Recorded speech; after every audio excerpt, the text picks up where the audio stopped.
The marble of the Pentagon Memorial felt cool beneath my pumps despite the late May heat that turned Arlington into a furnace. My father's voice carried across the reflecting pool with that parade ground boom that once commanded fighter squadrons across 3 war zones. Missions flown before I was born, and stories repeated so often they'd calcified into mythology. The timbre hadn't changed in the 35 years since he'd stood in our kitchen and told me women didn't have the spine for real work. It still carried the same absolute certainty, the kind that comes from believing your uniform gave you ownership of truth itself. His hand rested on my brother's shoulder as he made the introduction, fingers gripping the navy dress blue fabric with proprietary pride. Lieutenant Colonel James Morrison stood at attention in a way that made every camera in the crowd turn toward him, shoulders square, jaw set, the very picture of American military excellence distilled into 6 feet of controlled ambition. The Secretary of Defense extended his hand, Martin Brennan with his Yale pedigree and his 15-second smile that had been calibrated by decades of congressional hearings. My father's introduction came with the rehearsed precision of a man who'd spent the morning in front of a mirror, adjusting his tie and his talking points in equal measure. Mr. Secretary, this is my son, Lieutenant Colonel James Morrison, the man behind the Morrison Solutions contract, the Taiwan Liaison Program, the Korea AI integration, the Japan satellite project, all his work, built from the ground up. That's what happens when you raise a boy with discipline and vision. Brennan's handshake lasted exactly 3 pumps, professional, measured, the kind of gesture that photographs well. Then my father's hand landed on my shoulder. Not warm, not proud. The weight of it felt like an afterthought, like he'd suddenly remembered there was another person standing in his peripheral vision, and civic decency required acknowledgement. His fingers pressed into the fabric of my Navy Armani blazer, the one I'd paid $3,200 for in cash, because I'd learned that power dresses quietly when it doesn't need to announce itself. And this is Rebecca, my daughter. She tried to be a secretary once, back in the late 80s, couldn't hack it.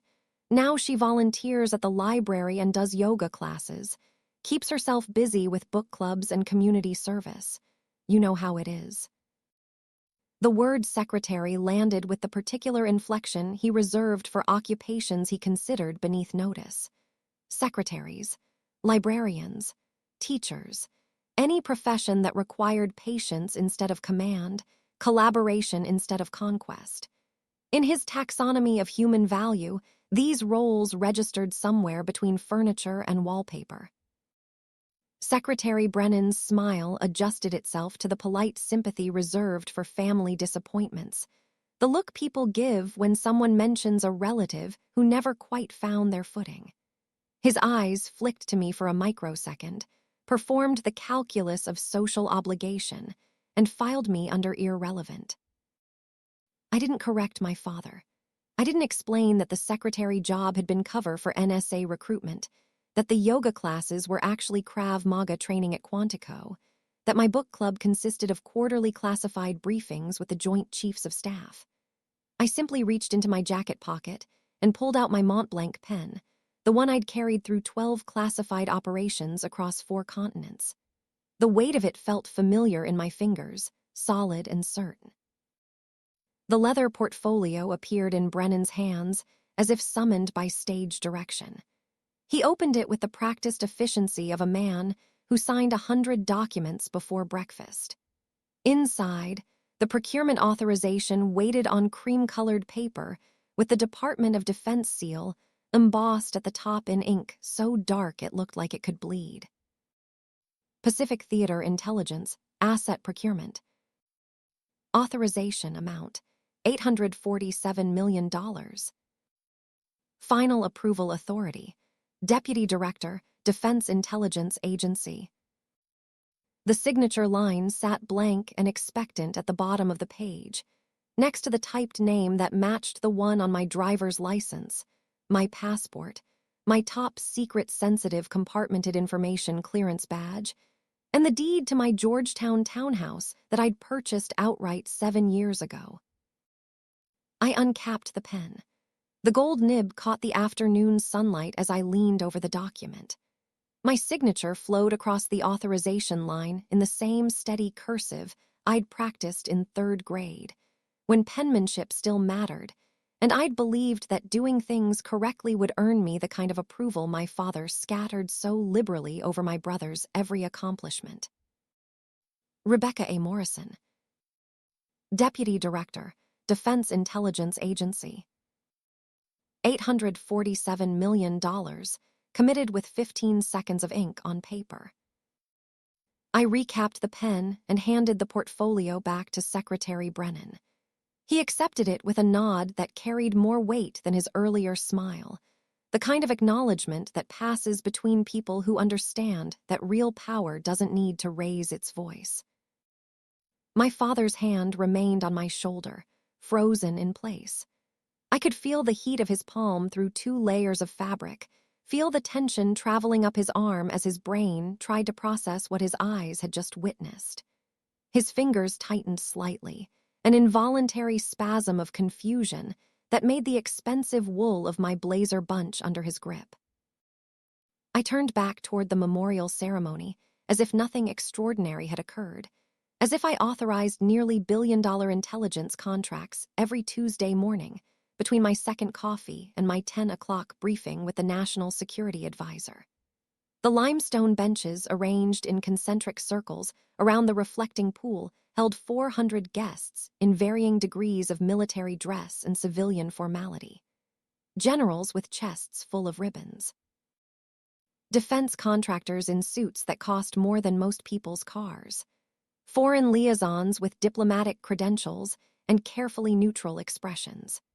Every person in attendance had been vetted by someone in my division, their security clearances processed through systems I'd helped design, their presence approved by protocols I'd written during the Obama administration, when most people assumed I was unemployed and living off my mother's charity.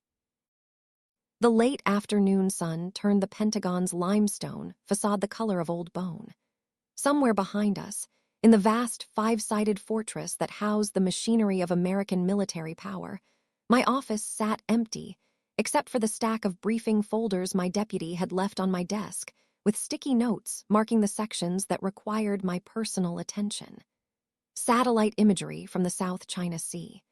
Signals intelligence from the Korean DMZ.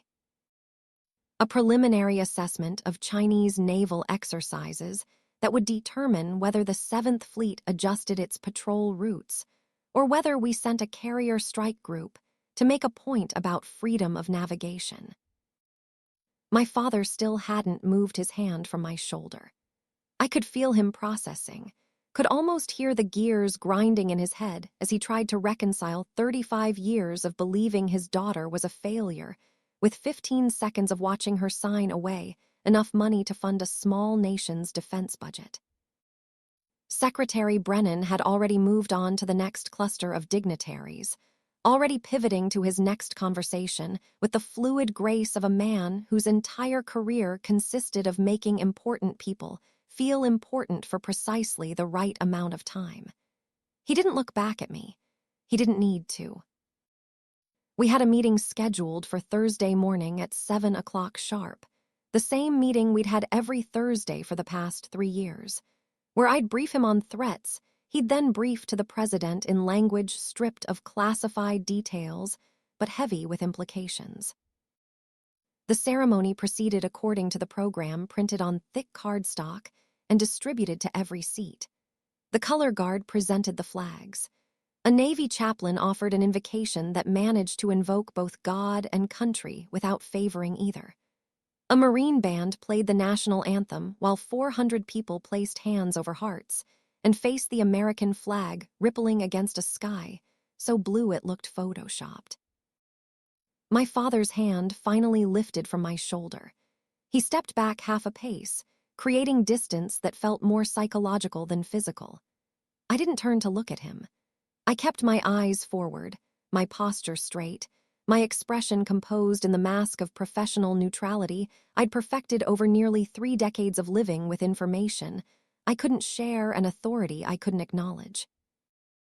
The families of fallen service members took their seats in the front row. Gold star mothers with thin shoulders and permanent shadows behind their eyes. Widows who'd learned to sign their names alone on tax returns and mortgage refinancing documents. Children who'd grown up with photographs instead of parents, with flags instead of bedtime stories.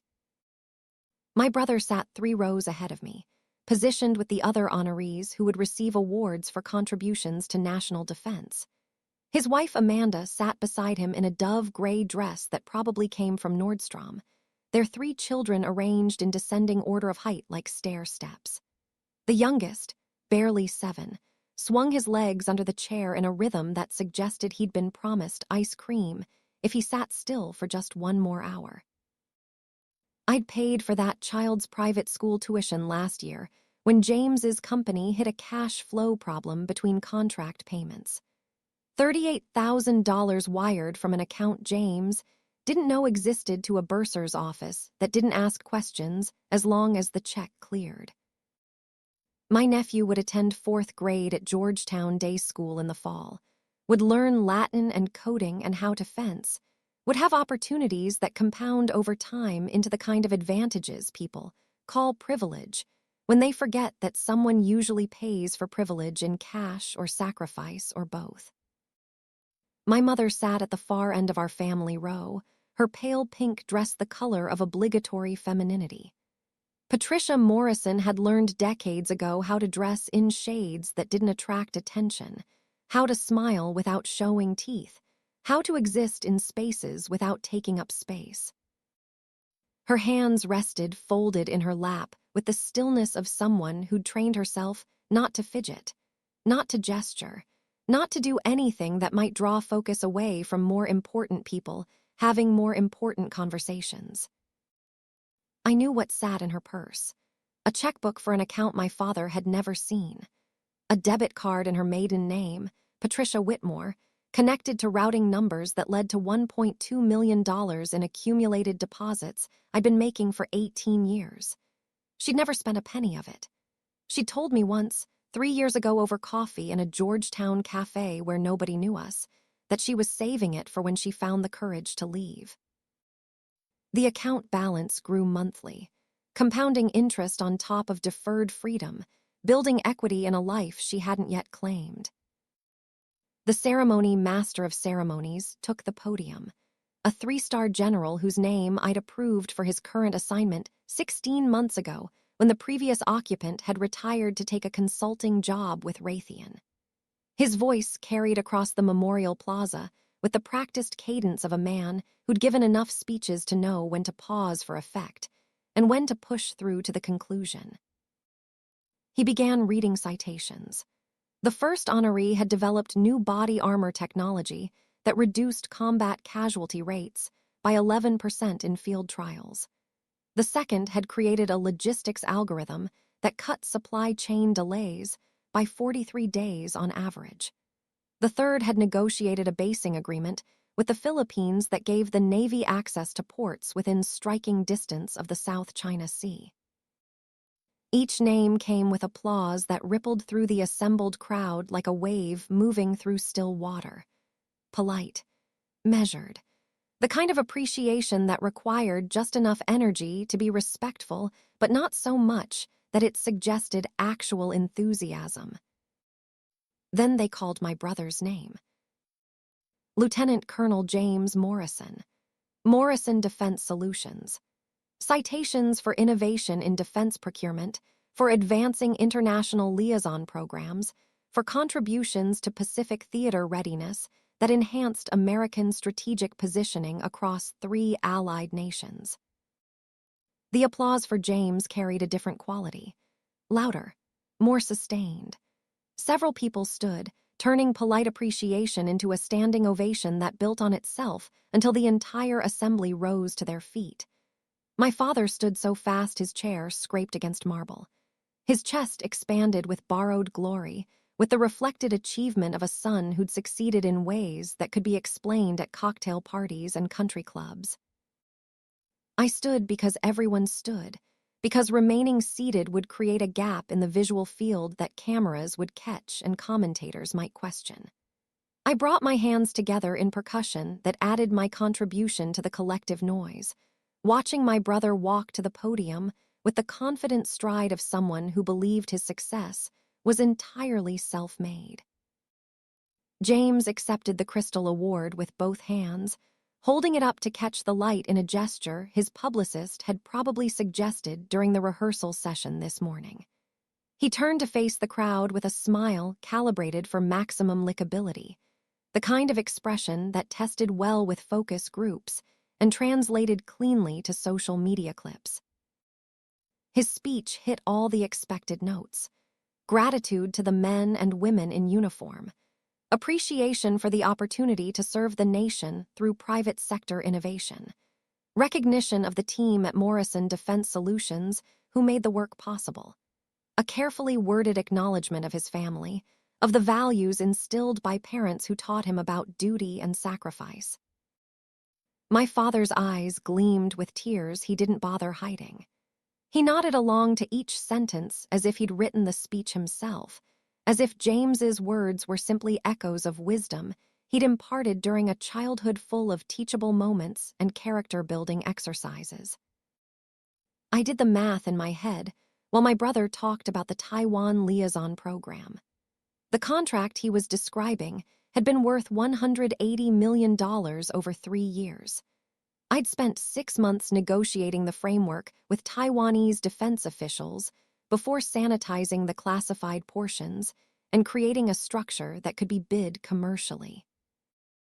James's company had won the contract because I'd written the requirements to specifications that Morrison Defense Solutions could uniquely meet, had timed the request for proposals to coincide with a period when their main competitors were tied up with other obligations, had quietly suggested to the contracting officer that this particular vendor had proven reliability on previous projects. My brother finished his speech with a quote from Teddy Roosevelt about the man in the arena, about how credit belongs to those who actually do the work rather than those who stand on the sidelines offering criticism. The crowd loved it. They always loved Roosevelt. He gave them permission to celebrate ambition without apology, to embrace competition as virtue rather than vice. The applause built to a crescendo that probably registered on seismographs. James waved, turned to shake hands with the presenting general, then walked back to his seat carrying his Crystal Award like a trophy from some cosmic competition he'd won through sheer force of merit. The ceremony continued. More awards, more speeches, more applause that blurred together into white noise that filled the space between my thoughts. My phone vibrated in my pocket. I pulled it out carefully, shielding the screen from anyone's direct line of sight. The message came through encrypted channels that required 3 layers of authentication just to access. Contract signature ceremony moved to Monday 900. Press will be present. Public event. SCCDEF wants photo op with Pacific allies. You comfortable going public? J. Brennan. I typed my response with thumbs that had learned to compose classified communications in movie theaters, at dinner parties, during my nephew's birthday party last month when my brother had been too busy networking with potential investors to notice his sister standing in the corner, sending operational approvals to field teams in places that didn't officially exist.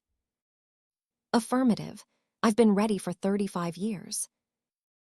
The reception began as the ceremony concluded, guests flowing from the memorial benches toward a white tent that had been erected in the adjacent plaza. Catering staff in black vests circulated with trays of champagne and sparkling water, with canapes arranged in geometric precision that suggested someone had attended culinary school and taken the presentation component seriously. My father found his tribe immediately. Retired generals and admirals who'd known him during his active duty years, men who shared the particular psychology of people who'd spent their careers in uniform and struggled with the translation to civilian life. They clustered near the bar, voices rising in volume with each drink, war stories flowing with the practiced ease of anecdotes that had been refined through dozens of retelling sessions. I watched him hold court from across the tent, watched him gesture with his Scotch glass and command attention the way some men breathed. He stood at the center of his circle like a sun around which smaller planets orbited, his voice carrying above the ambient noise whenever he wanted to emphasize a point or land a punchline. My mother drifted to the periphery of the gathering, automatically assuming her position as supporting player in someone else's performance. She smiled when expected, laughed at jokes she'd probably heard 17 times before, nodded along to conversations she'd stopped finding interesting sometime during the Reagan administration. I found my own corner of the tent, a strategic position near the exit where I could observe the room without being observed, where I could track the movements of people who mattered and avoid the ones who didn't. A skill learned through years of surveillance work, of studying how humans move through space and time, how they cluster and separate according to invisible rules of hierarchy and affiliation. Secretary Brennan held court with the Joint Chiefs near the tent's center pole. The chairman of the Joint Chiefs had brought his wife, a former State Department official who now sat on 3 corporate boards and commanded speaking fees that exceeded most people's annual salaries. They talked with the easy confidence of people who'd never doubted their right to occupy any room they entered, whose credentials and connections formed an impenetrable armor against the kind of dismissal my father had perfected into an art form. A Marine major approached me from the direction of the catering station, his dress blues crisp enough to suggest he'd had them tailored recently. He carried 2 champagne flutes and wore the expression of someone working up courage to start a conversation he wasn't entirely sure would be welcome. He stopped 3 feet away, close enough to speak without shouting, but far enough to maintain the respectful distance military protocol demanded when addressing a senior official whose rank you couldn't quite determine from visual inspection alone.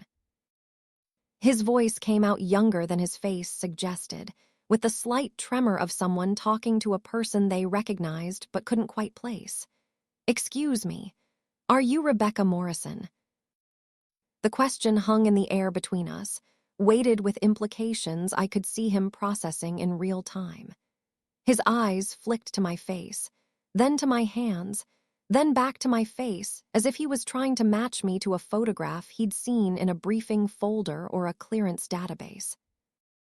I measured my response with the precision of someone who'd spent 3 decades calibrating exactly how much truth to reveal in any given situation. My smile stayed neutral, friendly enough to avoid rudeness, but controlled enough to discourage further inquiry. "I'm sorry, you must have me confused with someone else." His confusion deepened. He shifted his weight from one foot to the other, the champagne flutes he carried creating small amber ripples that caught the light filtering through the tent's white fabric. I could see him running calculations, trying to decide whether to press the issue or accept the deflection and retreat with dignity intact. "I think I saw you at the PACOM briefing last month, in Honolulu. You presented the intelligence assessment on Chinese naval exercises." The words came out fast, tumbling over each other with the urgency of someone who just solved a puzzle and wanted credit for the solution. His certainty grew with each syllable, his posture straightening as conviction replaced doubt. My father materialized beside me with the sudden presence of a man who developed radar for conversations that might concern his family. His Scotch glass hung loose in his hand, ice cubes clinking against crystal as he inserted himself into the space between the major and me. His voice carried the jovial aggression of someone 3 drinks into an afternoon that had started with mimosas at brunch. "Yes, this is my daughter, Rebecca. Do you know her from somewhere, Major?" The Major's eyes went wide. He looked from my father to me and back again, his face cycling through recognition and confusion and something approaching panic. I could see him trying to reconcile what he thought he knew with what he was being told, trying to figure out how to navigate a conversation that had suddenly become a minefield of competing realities. I thought I recognized Ms. Morrison from a professional context, sir." My father's laugh came out loud enough to turn heads 3 conversations away. Professional context? Rebecca doesn't work in defense. She's never had security clearance. She volunteers at the public library and teaches yoga to seniors. You must be thinking of someone else, son. My daughter looks like a lot of people. Very common features. The casual cruelty of it landed exactly as intended. Common features. Forgettable face. The kind of person who blends into backgrounds and fails to make lasting impressions. An entire identity summarized in a handful of words designed to minimize and diminish. The Major's face flushed red from collar to hairline. He mumbled an apology that included the word mistake at least twice, then retreated toward the bar with both champagne flutes still in hand, moving with the rapid purpose of someone who wanted to be anywhere else immediately. My father turned to me with satisfaction radiating from his posture. He'd defended his narrative, protected his version of reality from contamination by facts that didn't fit the story he'd been telling for 35 years. His voice dropped to a lower register, the one he used for private corrections and fatherly advice. "Rebecca, you need to stop trying to insert yourself into James's world. That Major probably mistook you for someone else, or maybe he was just being polite. Either way, it's embarrassing when you try to claim connections you don't have. These are serious people with serious careers. They don't need a librarian pretending to understand their work." I felt my hand tighten around my clutch purse, felt the edges of my phone pressing against my palm through expensive leather. Inside that phone sat encrypted communications with 4-star generals, authorization codes for intelligence operations spanning 3 continents, contact information for assets whose lives depended on my ability to keep them safe from exposure. The weight of it felt suddenly heavy, as if all the secrets I carried had gained mass through years of accumulation. My mother appeared at my elbow with the quiet arrival of someone who'd learned to approach without making noise.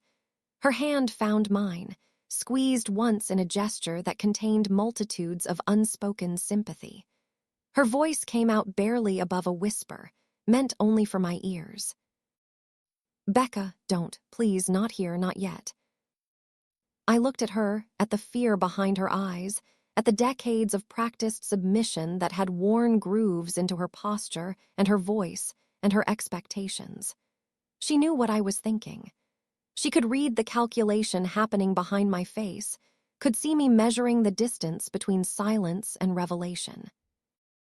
Her fingers tightened on mine, just a little longer. "Let him have today. Tomorrow we can change everything, but not today." I held her gaze for 3 seconds that felt like 3 hours. Saw the desperation there, the plea for one more day of peace before the world shifted on its axis. Saw also the determination underneath, the steel core that had been hidden so long it had nearly rusted away, but was starting to remember its own strength. I gave her a small nod. Not yet, but soon. My father had already moved on, already circling back toward his cluster of retired brass near the bar. He walked with the confidence of someone who'd successfully managed a minor crisis, who'd put his daughter back in her proper place, and could now return to more important conversations with more important people. I watched him go, watched him clap a retired Air Force general on the shoulder, and launch into a story I'd heard at least 40 times about an incident during Desert Storm that may or may not have actually happened the way he remembered it. His audience laughed on cue, nodded at appropriate moments, gave him the validation he craved like oxygen. My mother stayed beside me, her hand still wrapped around mine in a grip that spoke of desperation and determination in equal measure. She didn't speak. She didn't need to. The silence between us carried all the communication necessary, all the shared history of women who'd learned to survive in spaces that didn't want them by becoming so quiet people forgot they were there. The reception continued flowing around us like water around stones. Contractors networked with acquisition officers. Foreign liaisons exchanged business cards with defense officials. Someone's wife complimented someone else's wife on her handbag, sparking a conversation about European leather goods that would probably last 15 minutes and accomplish nothing. James found us near the tent's edge, his crystal award still clutched in one hand and his phone in the other. His face glowed with the particular satisfaction of someone who'd been photographed extensively and tagged in at least a dozen social media posts. He showed me his screen without preamble, scrolling through congratulatory messages and shared articles about his award. His voice carried boyish enthusiasm that made him sound younger than his 60 years. "This is amazing." Defense News already posted the story. The Taiwan Ministry of Defense retweeted it. My phone hasn't stopped buzzing since the ceremony ended. I smiled at him, genuine warmth cutting through the armor I'd worn all afternoon. "I'm proud of you, James. You've built something real." He looked at me then, really looked, and for a moment I saw recognition flicker across his face. The same recognition the Marine major had shown, the sense that something didn't quite line up between what he'd been told and what he was seeing. "Becca, that major who thought he knew you, where would he have seen you?" The question came out casual, almost throwaway, but I heard the calculation underneath. James had spent enough time in military circles to know that majors didn't randomly approach civilians at defense ceremonies. They approached people they'd seen in professional contexts, people who'd briefed them or commanded them or signed their orders. My mother's hand tightened on mine again. A warning, a plea, one more day. I met my brother's eyes and made a choice that would last exactly 48 more hours before it became unsustainable. I probably just have one of those faces. People think they know me all the time. Last week someone was convinced I was their dental hygienist. James laughed, accepting the deflection because it was easier than pursuing the question to its logical conclusion. He turned back to his phone, back to the stream of congratulations and notifications that confirmed his success in terms that could be measured and displayed. Amanda joined our cluster, James's wife in her Nordstrom dress and her careful makeup that had been applied with the precision of someone who'd watched YouTube tutorials. She carried their youngest child on her hip, the 7-year-old who'd been promised ice cream for good behavior. Her smile reached her eyes when she looked at me, carrying genuine affection that had survived 15 years of family dinners and holiday gatherings. "Rebecca, thank you for coming. I know these military things aren't really your scene." The assumption sat between us, unexamined and comfortable, that these ceremonies full of uniforms and medals and defense contractors were foreign territory for someone whose life consisted of library fundraisers and yoga classes, that I'd attended out of family obligation rather than professional interest, that my presence was an act of support rather than the fulfillment of duty. I smiled and said something appropriate about being happy to celebrate James's success, about family being important, about looking forward to dinner next week when we could really catch up properly. The words came automatically, produced by the part of my brain that had learned to generate acceptable conversation without engaging higher cognitive functions. The sun had started its descent toward the western horizon, painting the Pentagon's limestone in shades of amber and gold. Long shadows stretched across the Memorial Plaza, creating contrast that would make for dramatic photographs if anyone cared to document the afternoon from artistic angles rather than just capturing handshakes and award presentations. My phone vibrated again. Another encrypted message, this one from my deputy at DIA headquarters. Taiwan contract flagged for additional security review. Family association protocols triggered. Need your authorization to proceed. Time sensitive. S. Chen. I felt something cold settle in my chest.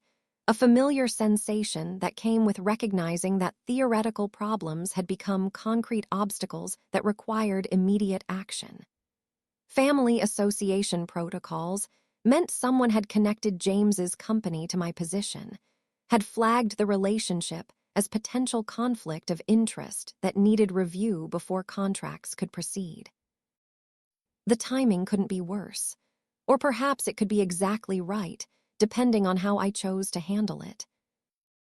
I typed a response that would buy me 12 hours to think. Hold pending review. Schedule briefing for 700 tomorrow. Need full assessment before proceeding. My mother watched me type, her eyes tracking my thumbs across the screen with an intensity that suggested she understood something important was happening even if she didn't know the specifics.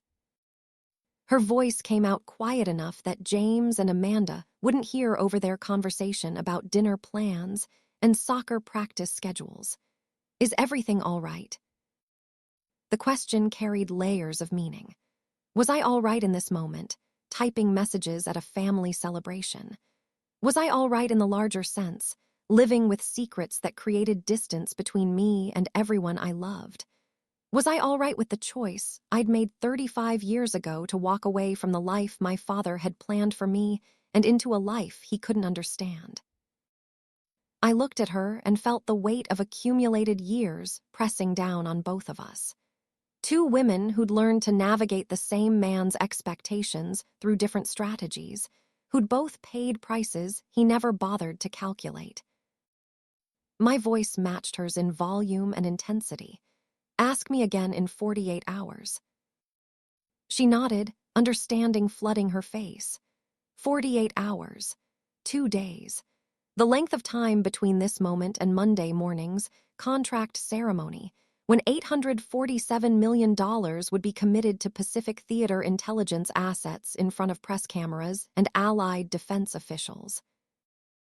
The length of time between silence and revelation. The length of time between who I'd been pretending to be and who I'd actually been all along. Across the tent, my father's laughter rose above the ambient conversation.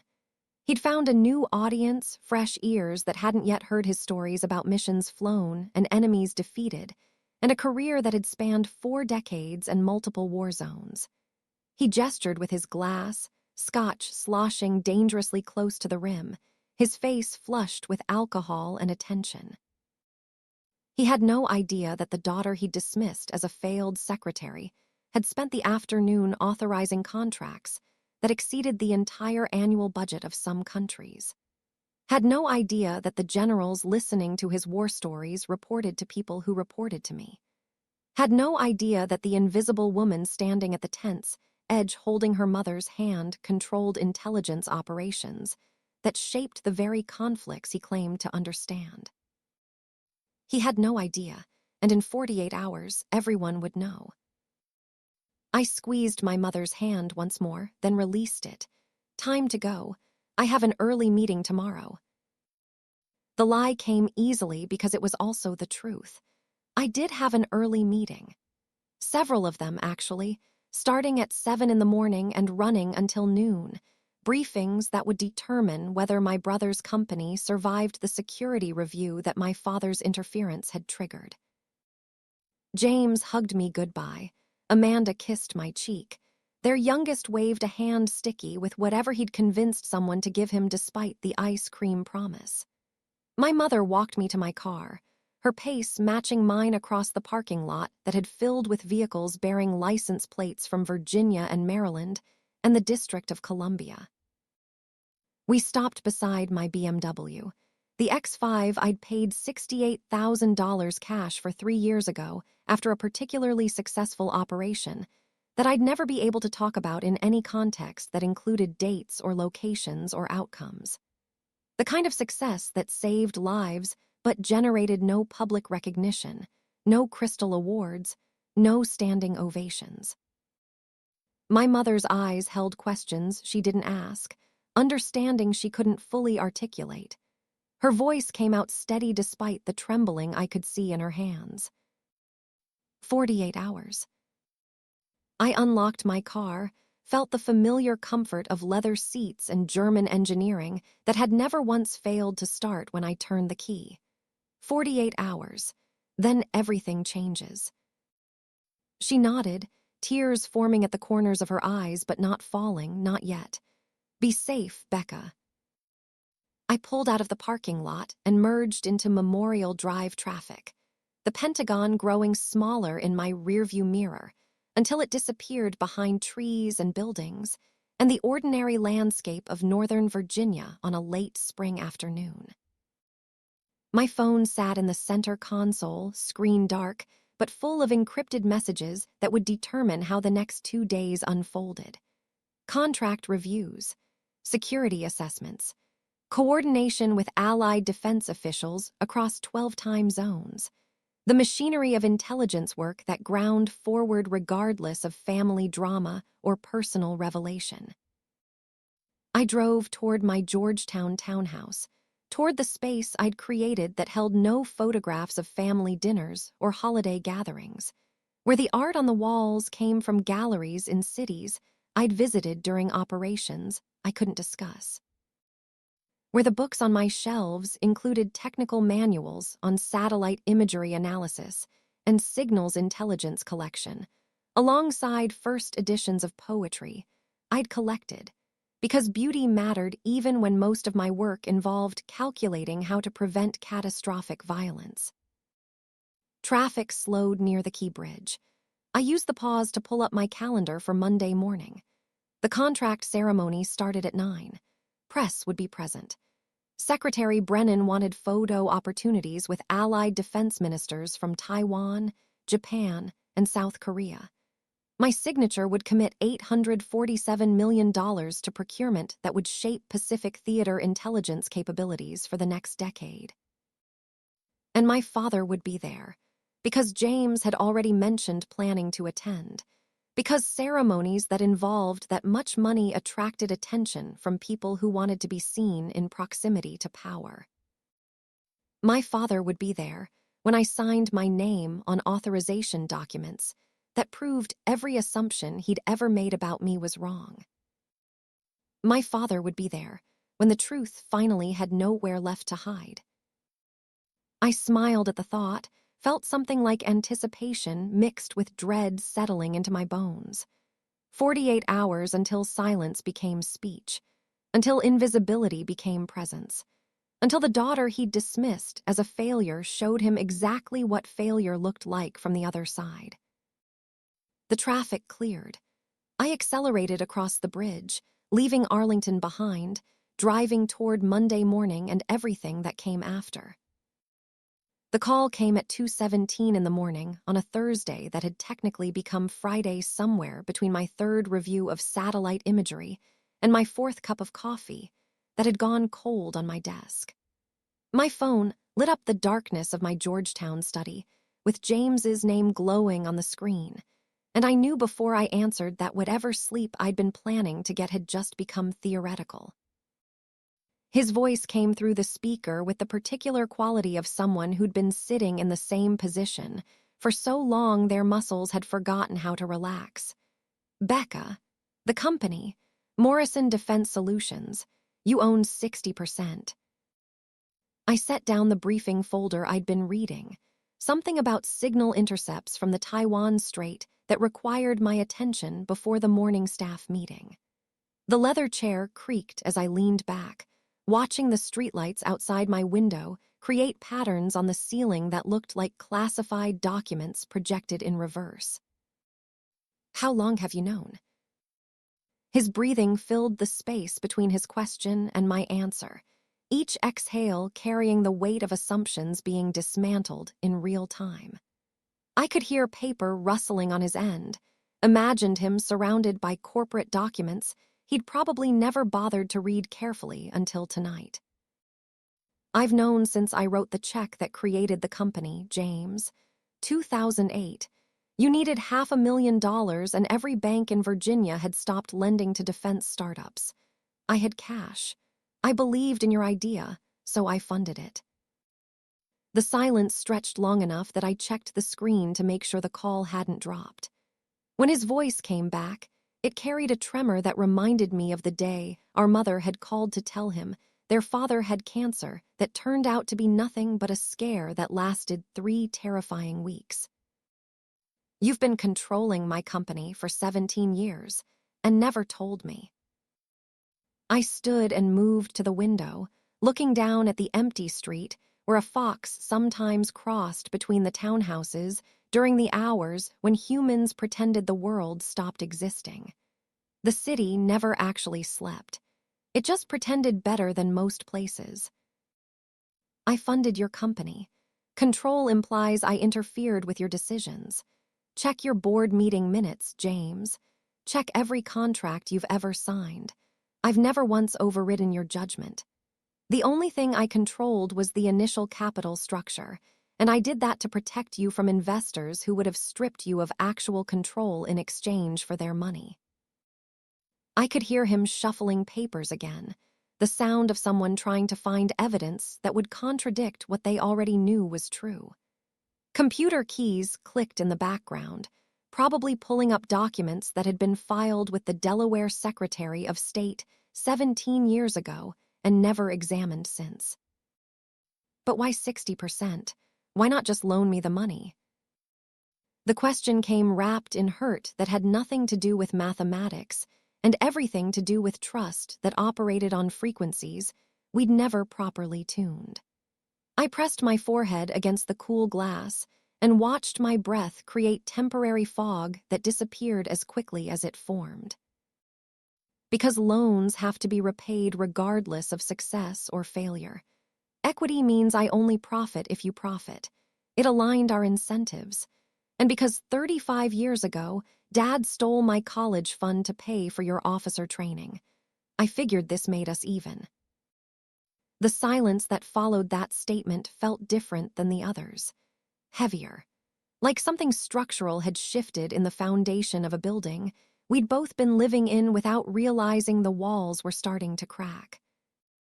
He stole from you. My laugh came out without humor, just air moving through vocal cords that had learned to make sounds that approximated emotions I'd trained myself not to feel. He forged my signature on scholarship withdrawal forms and took $45,000 that my grandmother had left specifically for my education. Used it to buy a boat he sold 3 years later at a loss. Mom found the documents last year. I found them last month when I was helping organize his files. So yes, he stole from me. But I stole that same amount back from his expectations when I became everything he said I couldn't be. James didn't respond to that. I could hear him breathing, could imagine him sitting in his home office in Bethesda with the awards he'd won displayed on shelves behind him, trophies that represented achievements he'd believed were entirely his own. His voice came back smaller than before, like something had deflated inside his chest. Every contract I've won, every clearance I've received, was that you? The question carried implications that branched in multiple directions, timelines that split into parallel universes where different versions of the truth created different versions of reality. I chose my words with the precision I used when briefing the president on intelligence that could start wars or prevent them. You won those contracts because your proposals were good and your company delivered results. I didn't rig bids in your favor. What I did was make sure you got opportunities to compete. I wrote requirements that matched your capabilities. I timed requests for proposals when your competitors were occupied elsewhere. I suggested to contracting officers that Morrison Defense Solutions had proven reliability. But the work itself, the execution, the success, that was always you. I could hear him crying now, soft sounds that he probably thought the phone wasn't picking up, but that came through clearly in the electronic silence between our words. Men his age had been raised not to cry, had been taught that tears represented weakness rather than the appropriate response to having your worldview fundamentally reorganized. I don't know if anything I've accomplished is real. The despair in his voice made my chest ache in ways I'd trained myself not to acknowledge during operational debriefs when assets died, and I had to move immediately to damage control without processing the human cost. But this wasn't an asset. This was my brother who'd spent 60 years believing success came from merit alone, and was now discovering that invisible hands had been moving pieces on a board he hadn't known existed. It's all real, James. Your innovations are real. Your leadership is real. Your team's dedication is real. The only thing that wasn't real was the fiction that success happens in a vacuum. Everyone who's ever accomplished anything had help. You had help from someone who had every reason to let you fail and chose to support you anyway. He didn't respond to that immediately. I could hear him shifting position, the leather of an office chair protesting against weight redistribution. A door opened somewhere in his house, probably Amanda checking on him, worried about why her husband was locked in his office at 2:30 in the morning, having a conversation that sounded like someone had died. Mom knows, doesn't she? The question came softer, more resigned, like he'd already calculated the answer and just needed confirmation. I watched the fox finally appear at the end of the street, moving with the cautious purpose of a predator in territory that belonged to different apex species during daylight hours. Mom's known about my job since 2006. About the company ownership since I gave her 10% as insurance against the day she finally leaves Dad. That account in her maiden name. The $1.2 million she's never touched. I've been depositing $5,000 a month for 18 years, building her an escape fund, building her the courage to use it. James made a sound that might have been a laugh or might have been something breaking, hard to distinguish through phone compression and emotional overflow. So our whole family has been living a lie. Not a lie, just different versions of truth operating at different classification levels. You lived with the truth you could handle. Mom lived with the truth she couldn't escape. Dad lived with the truth he created because reality offended his ego. And I lived with all of it simultaneously because that's what my job trained me to do. The fox disappeared between two buildings, vanishing into spaces too narrow for humans to follow. Somewhere in the distance, a siren wailed, probably an ambulance heading toward Georgetown University Hospital, where emergency rooms never closed and trauma arrived without appointments. Becca, what happens now? The question carried weight that had nothing to do with corporate ownership structures and everything to do with family dynamics that had calcified over decades into patterns that required jackhammers to break. I checked my watch, calculated how many hours until my 7 o'clock briefing, decided sleep had become optional somewhere around midnight. Now you decide what matters more, the truth about how you got opportunities or the truth about what you did with them. And James, there's something else you need to know. Your Taiwan contract got flagged for security review, family association protocols, because Dad's been calling senators to oppose my nomination. Because someone connected your company to my position and triggered automatic oversight. His breath caught audibly. They're going to pull my clearance. They're going to review it, which means I have 72 hours to decide between protecting my integrity or protecting your company. Between following protocol that says I should recuse myself from anything involving family members, or overriding that protocol to prevent Dad from destroying what you've built. What are you going to do? I turned away from the window, moved back to my desk where satellite images waited patiently for analysis that would inform decisions, that would shape events, that would create headlines that would never mention my name. I'm going to talk to Mom. Then I'm going to call a family meeting. Then I'm going to make Dad understand that his interference has consequences that extend beyond his ability to comprehend. The call ended without traditional goodbyes, just mutual understanding that sleep wouldn't come easily for either of us and morning would arrive regardless of whether we were ready.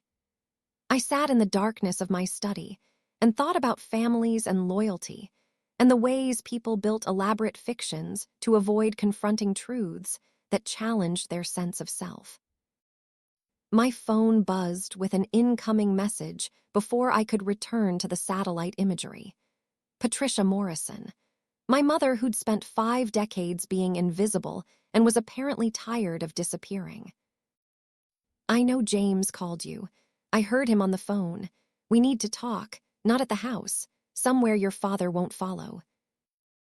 I responded immediately, fingers moving across the screen with muscle memory that came from typing classified communications in conditions that ranged from moving vehicles to darkened hotel rooms in cities that officially I'd never visited. Georgetown waterfront, 7 a.m., the bench near the old tobacco warehouse. Her reply came back faster than I'd expected from someone her age who'd claimed technology confused her. I'd begun to suspect that confusion had been another form of protective coloration, another way to seem less capable than she actually was. "I'll be there." The next 4 hours passed in the peculiar time dilation that happens when exhaustion meets obligation, meets the stubborn refusal to surrender to basic biological needs. I reviewed intelligence assessments. I approved operational plans. I sent encrypted communications to field officers who were operating in time zones where Thursday had already become yesterday, and Friday was approaching at the speed of Earth's rotation. At 6:30, I changed from the clothes I'd been wearing since yesterday morning into running gear that suggested I'd been up early for exercise rather than never having gone to sleep. I drove through Georgetown streets that were just starting to wake up, past cafes where baristas were grinding the first beans of the day, and bakeries where bread was emerging from ovens that had been hot since 4 a.m. The waterfront had that particular quality of pre-dawn clarity, where the air felt scrubbed clean, and the Potomac reflected the sky in shades that hadn't yet committed to full daylight. I found the bench easily, the same one where I'd sat 2 years ago when a Russian intelligence officer had offered to defect, and I'd had to determine in real time whether he was genuine or whether he was bait in an operation designed to compromise American assets. My mother arrived at 6:58, walking with more purpose than I'd seen in years. She wore running shoes instead of the sensible flats that had been her uniform for as long as I could remember. Her jacket had pockets that looked functional rather than decorative. Small changes that added up to someone preparing for movement. She sat beside me without preamble, both of us looking out at the river instead of at each other. A rowing crew sliced through the water with synchronized precision that reminded me of military formations, individual effort coordinated into collective purpose. Her voice came steady in ways that surprised me. "I'm leaving him. Today, I already rented an apartment in Alexandria. 2 bedrooms. One for me, one for when you need a place that isn't connected to anyone's expectations." I turned to look at her then, studying her profile against the emerging sunrise. She'd cut her hair. Not dramatically, but enough that it changed the shape of her face, made her look more angular and less apologetic. What changed? She finally met my eyes, and I saw something there I'd been waiting to see for 18 years. Determination that had calcified into decision, intention that had moved beyond planning into execution. "I watched your father humiliate you at that ceremony. I watched him dismiss you as a failure in front of 400 people who have probably taken orders from you. I watched him do to you what he did to me 40 years ago when he made me choose between my nursing career and his ego. And I realized that every day I stay with him, I'm complicit. I'm not just a victim. I'm an enabler, and I'm done enabling." A kayaker paddled past, cutting through water that was starting to catch the sun and throw it back in fragments of light that looked like broken glass floating on liquid motion. When? This afternoon, while he's at his weekly golf game with the retired generals who still pretend to respect him. I'll have movers there at 2. Everything that matters to me will be gone by 4. He can keep the house, the furniture, the car, all the physical objects he thinks define success. I'm taking myself and the money you've been giving me, and I'm starting over at 78 years old. Pride surged through my chest, mixing with sorrow for all the years she'd lost to fear that had seemed insurmountable until it wasn't.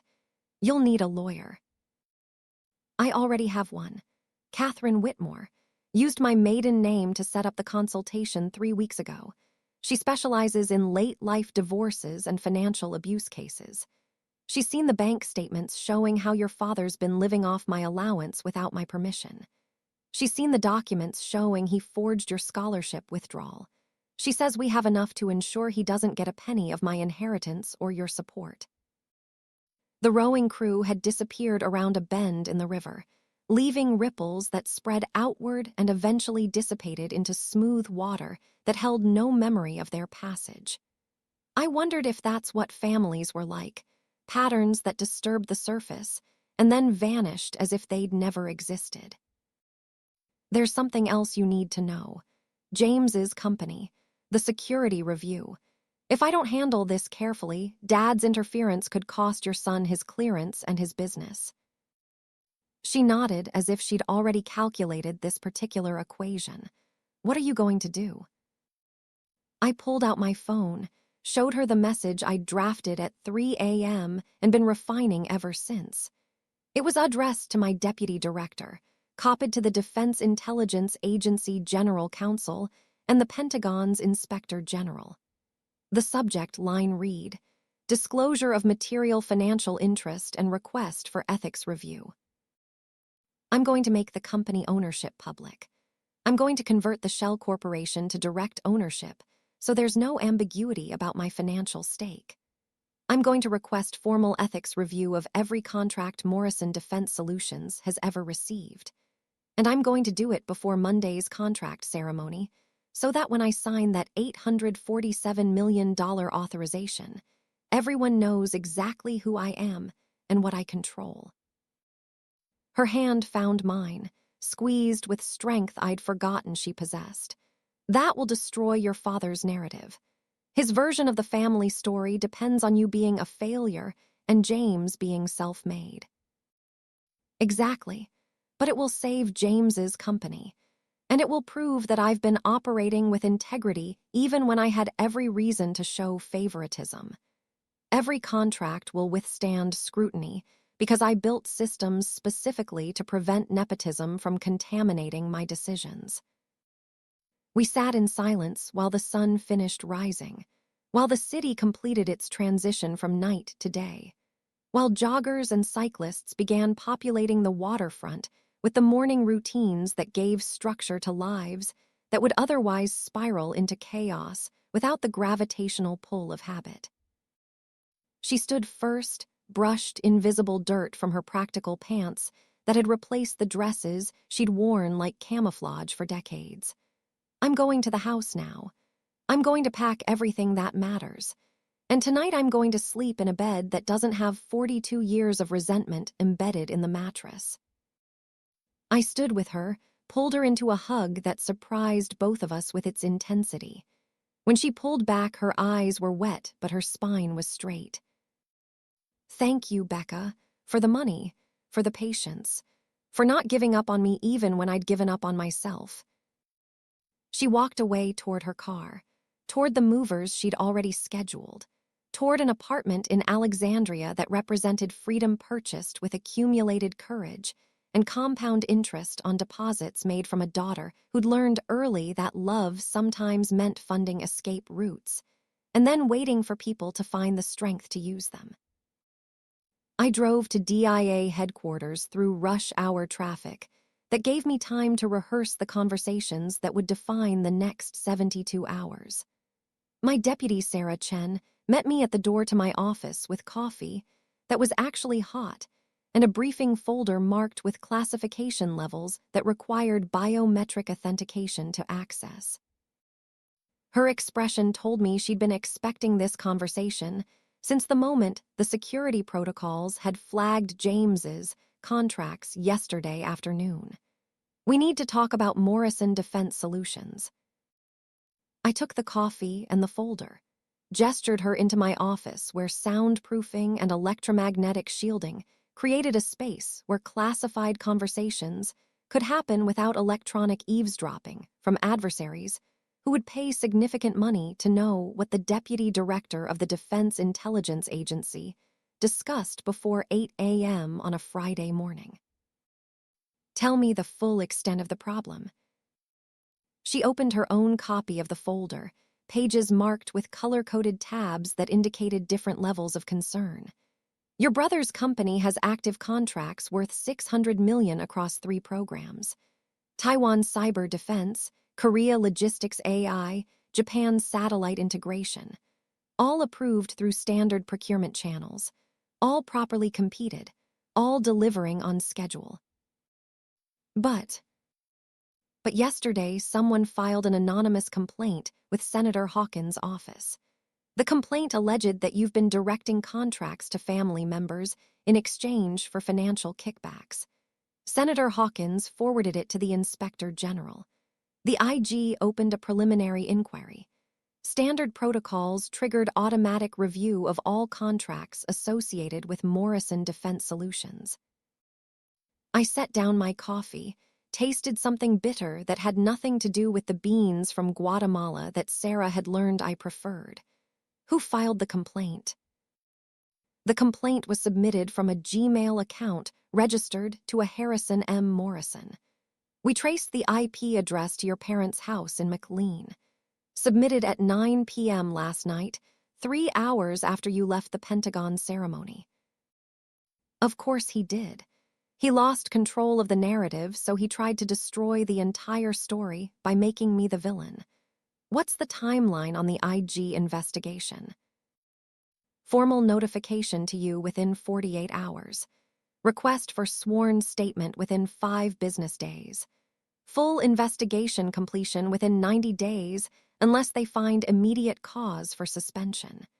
During the investigation, all Morrison Defense Solutions contracts are frozen pending review." Which means James's company stops receiving payments immediately. Which means he can't make payroll in 2 weeks. Which means 150 employees lose their jobs because my father couldn't tolerate his daughter having authority. Sarah's expression didn't change, but I could see calculation happening behind her eyes. Scenarios being evaluated and ranked by probability and impact. There is one option. If you disclose the financial relationship proactively before the formal investigation begins, if you request ethics review before they demand it, if you convert ownership structure to eliminate any appearance of concealment, the IG might determine there's no substance to the complaint. I opened the folder she'd brought, found the documents she'd already prepared with the efficiency that made her invaluable as a deputy. Disclosure forms, ethics review requests, financial interest statements, everything I'd need to publicly acknowledge that I'd been funding my brother's company while simultaneously approving his contracts. This ends my career. Even if the ethics review clears me, the appearance of conflict will follow me forever. I'll never be confirmed as director. I'll probably be forced to resign. Sarah shook her head with the confidence of someone who'd spent 15 years watching me navigate political waters that had drowned less capable operators. "You built systems specifically to prevent this kind of abuse. Your recusal records are immaculate. Every Morrison contract was approved by 3 separate review boards before it reached your desk. You abstained from final votes on every single one. The documentation proves you bent over backward to avoid even the appearance of favoritism. But I still own 60% of a company that's received $600 million in contracts from an agency I help oversee. That's the headline. That's what survives scrutiny. The truth survives scrutiny, too. You funded a startup in 2008 with personal money. You established firewalls to prevent conflict of interest. You've operated with integrity that exceeds regulatory requirements. The story isn't that you're corrupt. The story is that you're the only person in Washington who actually followed the rules. I wanted to believe her, wanted to trust that integrity mattered more than optics in a city where perception defined reality, and reality was whatever enough people agreed to pretend was true. But I'd spent 27 years in intelligence work. I knew how stories got written, how narratives calcified into facts regardless of underlying truth. Set up a meeting with the IG for this afternoon. I'll request the ethics review before they can demand it. I'll disclose everything. And then I'll prepare for Monday's contract ceremony knowing it might be the last official act of my career. Sarah nodded, already pulling out her phone to make the arrangements that would transform this Friday from routine to career-defining. I have one question first. Why now? Why not disclose this years ago when the financial stake was smaller and the optics were better? Because years ago I thought I could protect everyone by staying invisible. I thought silence was the same as integrity. I thought if I followed every rule and built every firewall and documented every decision, the truth would be self-evident when it finally mattered. I was wrong. Silence isn't protection. Silence is just another form of hiding, and I'm done hiding. The afternoon unfolded with the inexorable momentum of consequences that had been building for 17 years, finally reaching critical mass. The Inspector General's office occupied space in a Pentagon sub-basement where artificial light and recycled air created an environment that existed outside normal time and geography. I sat across from Inspector General Margaret Foster, a woman whose 20-year career investigating fraud and abuse had trained her to view every statement as potentially false until proven otherwise through independent verification. The conference table between us held copies of documents that represented transparency purchased at the cost of privacy I'd maintained since 2008. Financial records, corporate filings, board meeting minutes, recusal documentation, every piece of paper that proved I'd operated with integrity while simultaneously funding a company that had received hundreds of millions in government contracts. Foster's eyes moved across the pages with the systematic attention of someone trained to find discrepancies in financial statements, the way intelligence analysts found patterns in metadata. Her silence extended long enough that I could hear the ventilation system cycling, could count the number of fluorescent tubes, creating the flat illumination that made everyone look slightly jaundiced. Deputy Director Morrison, let me make sure I understand the timeline correctly. You provided initial capital to Morrison Defense Solutions in 2008. You established recusal protocols in 2009. You've abstained from final approval votes on every contract involving your brother's company since then. Is that accurate? Yes, ma'am. And during this entire period, you never disclosed your ownership stake to this office, to your superiors, or to the contracting officers who processed these bids. I disclosed it to the Defense Intelligence Agency General Counsel in 2009 when I first established the recusal protocols. The council determined that as long as I maintained formal recusal and didn't participate in approval votes, the financial interest didn't create actionable conflict. That guidance was documented in a memo that's included in the materials I've provided. Foster made a note on her legal pad, the scratch of pen on paper creating sound that filled space where words hadn't yet formed. The General Counsel's memo provides some protection, but it doesn't address the appearance issue. A reasonable observer could conclude that your position gave your brother's company advantages even if you personally abstained from votes. A reasonable observer would also note that Morrison Defense Solutions competed against larger, more established contractors and one based on technical merit and pricing.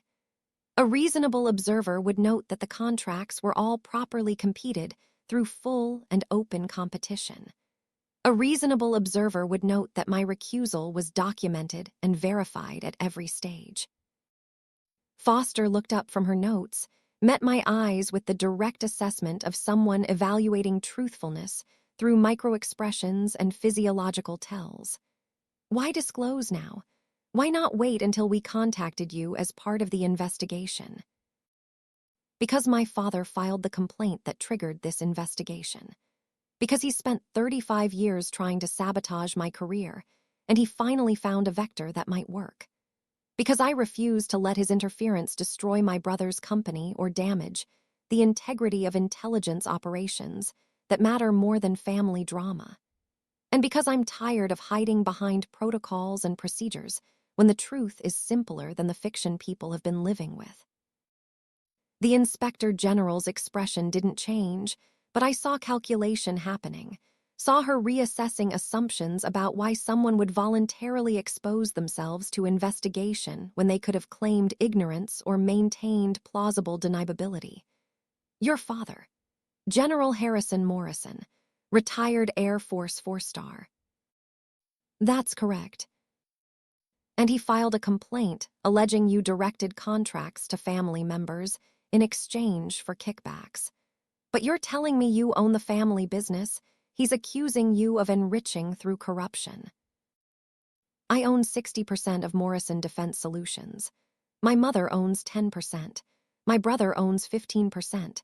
The remaining 15% is held in employee stock options. My father owns 0% of the company. He has no financial stake in its success or failure. He filed the complaint because he opposes my pending nomination as DIA director, and he's trying to create scandal that would force me to withdraw. How much are your shares worth at current valuation? The company is currently valued at approximately $847 million. My 60% stake represents a paper value of $508 million. The number hung in the air between us, large enough to represent serious money, but small enough that it couldn't possibly explain the actual motivation for 17 years of carefully documented recusal protocols. Foster made another note, this one taking longer to write than the previous ones.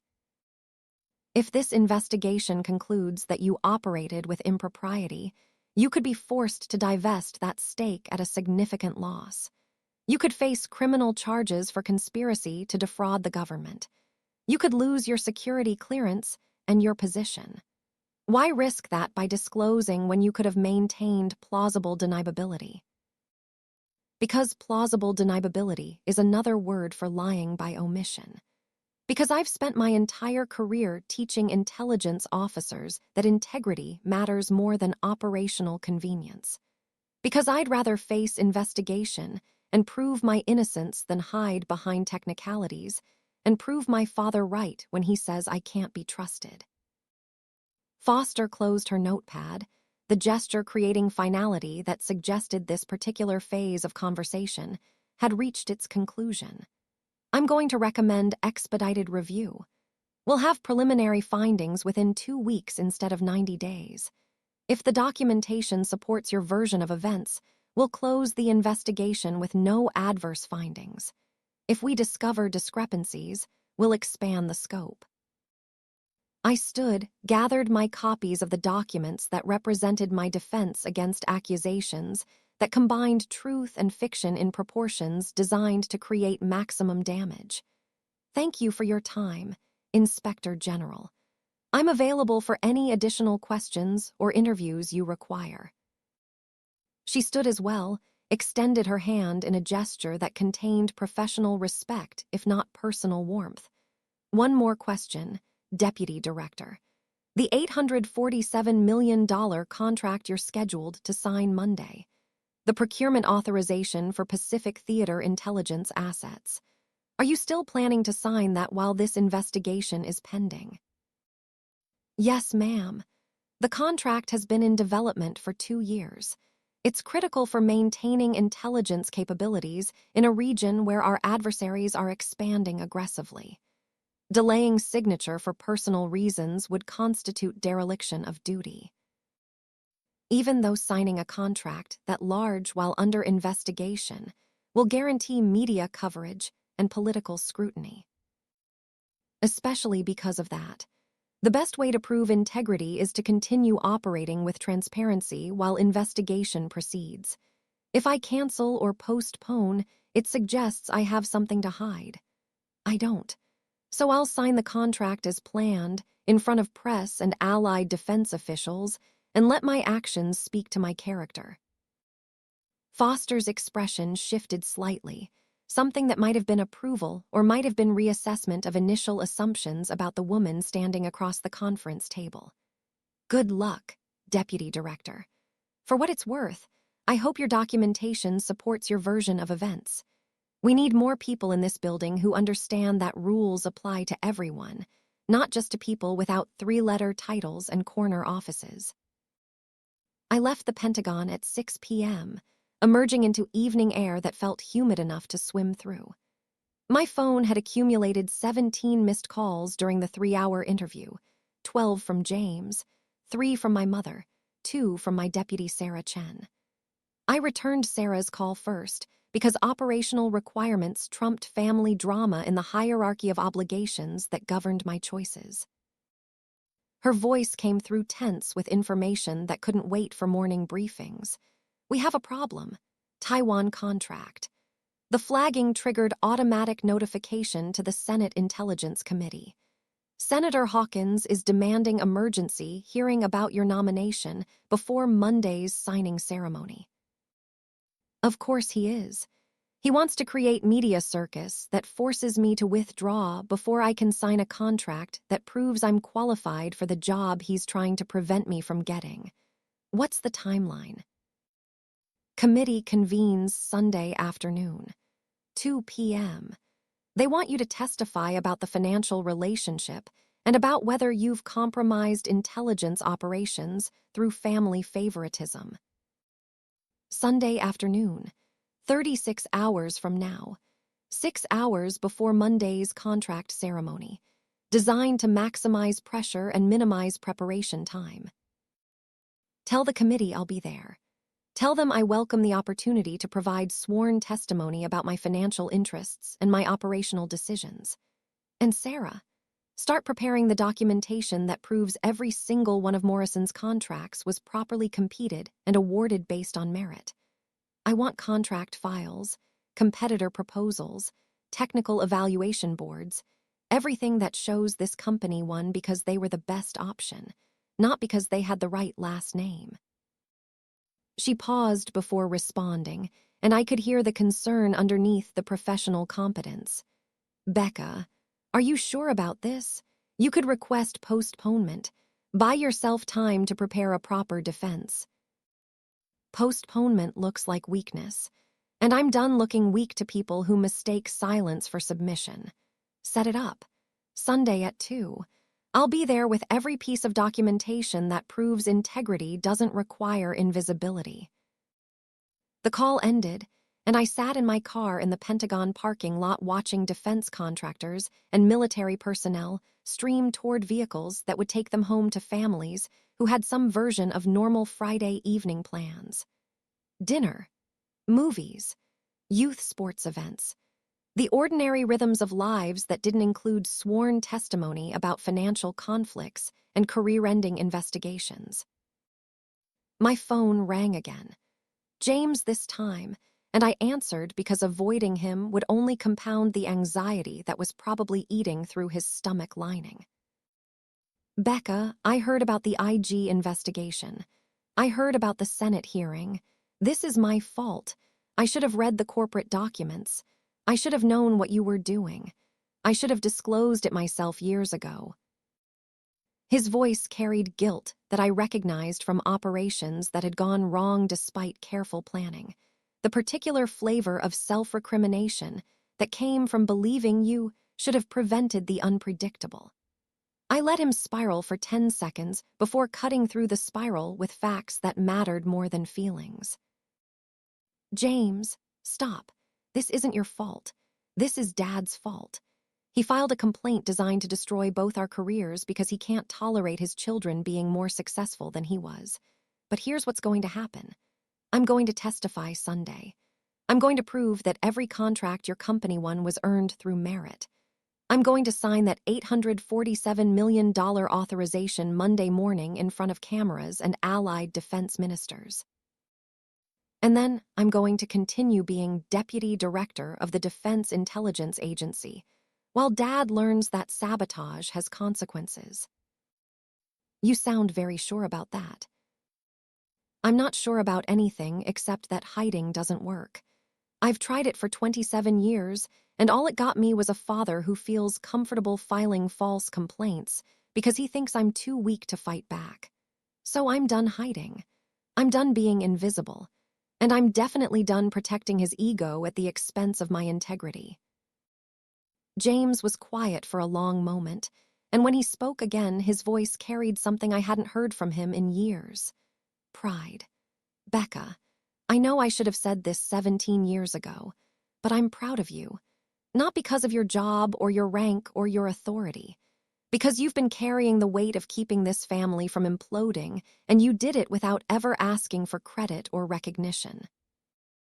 I felt something tighten in my chest, emotion trying to find expression through physiological channels I'd trained to redirect toward operational analysis instead of personal feeling. Thanks, James. That means more than you know. The call ended, and I drove toward Georgetown through traffic that had thinned to the point where I could actually travel at speed limits, instead of the parking lot crawl that defined rush hour in the capital. My phone buzzed with a text from my mother as I crossed the Key Bridge. Moved into new apartment. Your father came home early from golf, found the movers. It wasn't pretty, but I'm out, I'm safe, I'm free. I texted back congratulations and love and offers of help if she needed anything. Then I pulled into my parking spot behind my townhouse and sat in the darkness while the engine cooled and ticked, counting down toward Monday morning with the mechanical precision of time that didn't care about human drama or family dysfunction or investigations that could end careers. 48 hours until the contract ceremony. 36 hours until Senate testimony. An unknown number of days until the Inspector General completed review of 17 years of carefully documented decisions that would either prove my integrity or end my career. I got out of the car and walked into my house where no photographs of family members decorated the walls and no obligations except to truth and duty waited for my attention. I had documentation to review, testimony to prepare, a career to defend against accusations that combined just enough truth with just enough fiction to create plausible scandal. And I had a father who was about to learn that underestimating your daughter comes with costs that compound over time like interest on debts that eventually come due. The Senate Intelligence Committee hearing room occupied space in the Hart Senate office building, where marble floors and coffered ceilings created acoustics that amplified every whisper into something that sounded like judgment. I arrived 30 minutes early on Sunday afternoon, briefcase heavy with documentation that represented 17 years of decisions that would either validate my integrity or confirm my father's narrative that I couldn't be trusted with authority. Sarah Chen had spent the weekend building binders that organized contracts by year, by program, by approval authority, each one tagged with evidence of proper competition and merit-based selection. The stack beside me on the witness table stood 6 inches high, a physical representation of transparency that would either save my career or provide evidence for my prosecution. The gallery filled slowly with observers who'd given up their Sunday afternoon to watch a deputy director defend herself against allegations that combined family dysfunction with federal procurement regulations.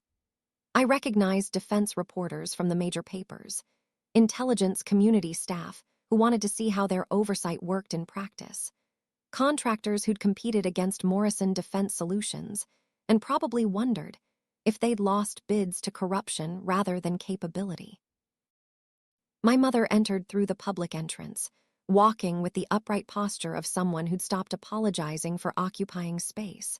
She'd chosen her seat carefully, front row, but on the opposite side of the aisle from where my father would likely sit if he attended. The statement was subtle but unmistakable.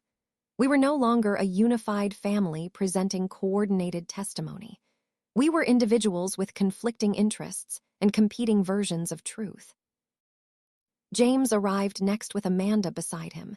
Their children left with a babysitter because Sunday afternoon Senate hearings weren't appropriate venues for 7-year-olds who asked uncomfortable questions.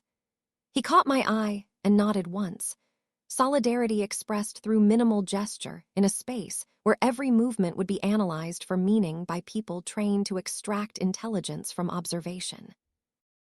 The senators filed in at 13:58, taking their elevated seats behind the curved dais that gave them literal high ground over witnesses who sat below like supplicants requesting favorable judgment. Senator Patricia Morrison of Montana held the gavel as committee chair, no relation despite sharing my mother's first name and my family's last name. She'd built a reputation on careful investigation rather than theatrical confrontation, which meant this hearing would likely be thorough and potentially devastating. Senator Hawkins of Alabama took his seat 3 positions down from the chair, the man my father had cultivated as an ally because they'd both served in the Air Force and both believed that military hierarchy should translate directly into civilian authority. His expression carried the satisfaction of someone who'd engineered this confrontation and expected it to proceed according to script he'd already written. The chair's gavel fell at precisely 1400 hours, sound echoing through the chamber with finality that marked the official beginning of proceedings that could end my career. This hearing of the Senate Select Committee on Intelligence will come to order. We're here today to examine allegations regarding Deputy Director Rebecca Morrison of the Defense Intelligence Agency and potential conflicts of interest relating to defense procurement contracts awarded to Morrison Defense Solutions, a company owned by her family members. The formal language reduced human complexity to bureaucratic categories, transformed 17 years of careful ethics compliance into potential criminal conspiracy, made family support sound like fraud waiting to be discovered through sufficient investigation. I kept my expression neutral, hands folded on the table in front of me, posture conveying calm I'd learned to project regardless of internal emotional state. Senator Morrison continued with opening statements that outlined the scope of inquiry without prejudging outcomes, a careful walk between oversight responsibility and presumption of innocence. Then, she turned the floor over to Senator Hawkins, whose opening statement carried none of that careful neutrality. Madam Chair, we're here because a concerned citizen brought to this committee's attention a pattern of contracts that raises serious questions about corruption at the highest levels of our intelligence community. Deputy Director Morrison has personal financial interest in a company that has received over $600 million in defense contracts. She failed to disclose this interest to contracting officers. She failed to recuse herself from decisions that directly benefited her family. And when confronted with evidence of impropriety, she attempted to cover up the relationship by converting shell corporations to direct ownership only after being caught. Each accusation landed with the weight of facts stripped of context, truth transformed into weapon through selective presentation of evidence that ignored everything that didn't support the predetermined conclusion. I wanted to interrupt, wanted to correct the record in real time, wanted to explain that disclosure had happened through proper channels and recusal had been documented at every stage. But procedure required me to wait for my turn, to sit silent while accusations accumulated. The chair recognized me for opening statement after Hawkins finished his prosecution. I stood, placed my hands on either side of the microphone, and looked directly at the senators who would decide whether my career survived the afternoon. Madame Chair, members of the committee, thank you for the opportunity to address these allegations. My name is Rebecca Morrison. I've served in the intelligence community for 27 years. I've operated in 12 countries. I've managed programs that saved American lives and advanced American interests. I've done so quietly, without recognition, because that's what intelligence work requires. I paused to let that sink in, to remind them that the person sitting at the witness table had credentials that extended beyond family relationships and financial interests. In 2008, my brother needed capital to start a defense contracting company. Every bank in Virginia had stopped lending to startups during the financial crisis. He had an innovative idea for improving defense procurement, but no way to fund development. I had savings from years of service and investment, income from clearances that paid well because they came with risk. I chose to invest in his company. I pulled out the first binder, opened it to tabs marked with dates and dollar amounts. Here is the corporate filing from Delaware showing initial capitalization. Here is my personal bank statement showing the $500,000 transfer. Here is the operating agreement establishing ownership percentages and governance structure. Before this company ever bid on its first contract, I went to the Defense Intelligence Agency General Counsel. I disclosed my financial interest. I requested guidance on recusal protocols. The council issued a memo, which I've provided to this committee, establishing that as long as I maintained formal recusal from approval votes involving Morrison Defense Solutions, my investment did not create actionable conflict of interest. I moved to the second binder, this one thicker than the first. For 17 years, I have documented every instance where Morrison Defense Solutions bid on a contract that came anywhere near my oversight authority. Here are the recusal forms I filed. Here are the approval votes showing my abstention. Here are the independent review boards that evaluated these contracts without my participation. Senator Hawkins leaned forward, his microphone amplifying his interruption. Deputy Director Morrison, recusing yourself from final votes doesn't change the fact that your position gave your brother's company inside information about upcoming contracts and evaluation criteria. With respect, Senator, my position gave me access to classified information about intelligence requirements. That information is precisely what I'm prohibited from sharing with anyone lacking proper clearance, including family members. The firewalls I established weren't just about financial ethics. They were about operational security. My brother never received classified information from me. His company competed based on publicly available requests for proposals and technical specifications that were identical to what every other bidder received. Then how do you explain Morrison Defense Solutions' success rate? They've won contracts against larger, more established competitors. That suggests favoritism. I pulled out the third binder, this one organized by contract with competitor proposals redacted to remove proprietary information, but showing evaluation scores from technical review boards. It suggests superior technical solutions and competitive pricing. Morrison Defense Solutions won these contracts because their proposals scored higher on evaluation criteria that were established before they bid and applied uniformly to all competitors. The scoring was done by acquisition professionals who had no knowledge of my financial relationship because I had recused myself from informing them. The questioning continued for 90 minutes, senators rotating through their allotted time with varying degrees of hostility and skepticism. Some seemed genuinely interested in understanding the ethics framework I'd operated within. Others had clearly decided I was guilty and were searching for evidence that would confirm their assumptions. Then Senator Morrison, the committee chair, asked the question that cut through procedural details to the heart of the matter. Deputy Director Morrison, Why didn't you simply refuse to invest in your brother's company? Why create this complicated ethics framework when you could have avoided the entire problem by keeping your professional and personal finances completely separate? I looked at her directly, abandoning the careful neutrality I'd maintained throughout the hearing. Because 17 years ago, my father stole my college scholarship money to fund my brother's officer training.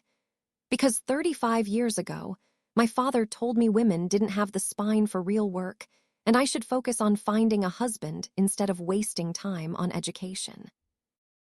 Because I've spent my entire life watching men who accomplished less receive more recognition, while women who accomplished more were told to be grateful for whatever scraps of acknowledgement they received. The room went quiet enough that I could hear the ventilation system cycling air through ducts that had been installed when this building was constructed in the 1980s. I invested in my brother's company because I believed in his idea and because I had the resources to help him succeed. I established ethics protocols because I refused to compromise my integrity even when helping family. I documented every decision because I knew that eventually someone would accuse me of corruption, simply because they couldn't imagine a woman operating with both competence and ethics simultaneously. I pulled out the final binder, the one I'd prepared at 3 a.m. after the Inspector General interview, the one that contained documents I'd hoped I wouldn't need to make public. This is my father's complaint to your office, Senator Hawkins, the complaint that triggered this investigation. And these are letters my father wrote to intelligence agencies in 1989, claiming I was mentally unstable and urging them not to grant me security clearance. He's been trying to sabotage my career for 35 years. This hearing is just his latest attempt. Senator Hawkins's face flushed red from collar to hairline. Deputy Director Morrison, are you seriously suggesting that a decorated four-star general would fabricate allegations against his own daughter out of spite? I'm not suggesting it, Senator. I'm documenting it. My father has a pattern of undermining women who challenge his authority. He did it to my mother when he forced her to resign her military commission to marry him. He did it to me when he forged my scholarship withdrawal documents. And he's doing it now because I'm about to be nominated for director of the Defense Intelligence Agency, and he can't tolerate his daughter outranking him. Movement at the back of the hearing room drew my attention. The doors had opened, and Harrison Morrison entered with the confident stride of someone who believed rooms rearranged themselves around his presence. He wore his dress uniform despite having been retired for 12 years, chest covered with ribbons that represented conflicts he'd participated in, and medals that marked achievements that had defined his identity for 4 decades. He took a seat in the gallery directly behind Senator Hawkins, the visual statement unmistakable. He'd come to watch his daughter defend herself against accusations he'd manufactured, had come to see if his final attempt at sabotage would succeed where previous efforts had failed. Senator Morrison recognized the disruption, paused the proceedings long enough to acknowledge the new arrival without giving him undue attention. We have additional witnesses scheduled. The committee calls Patricia Morrison.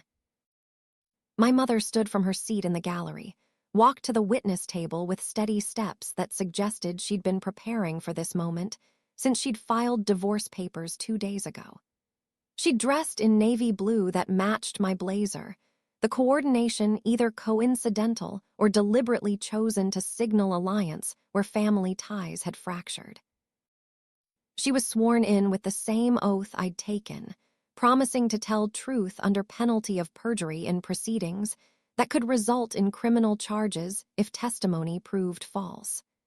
The chair invited her to make an opening statement.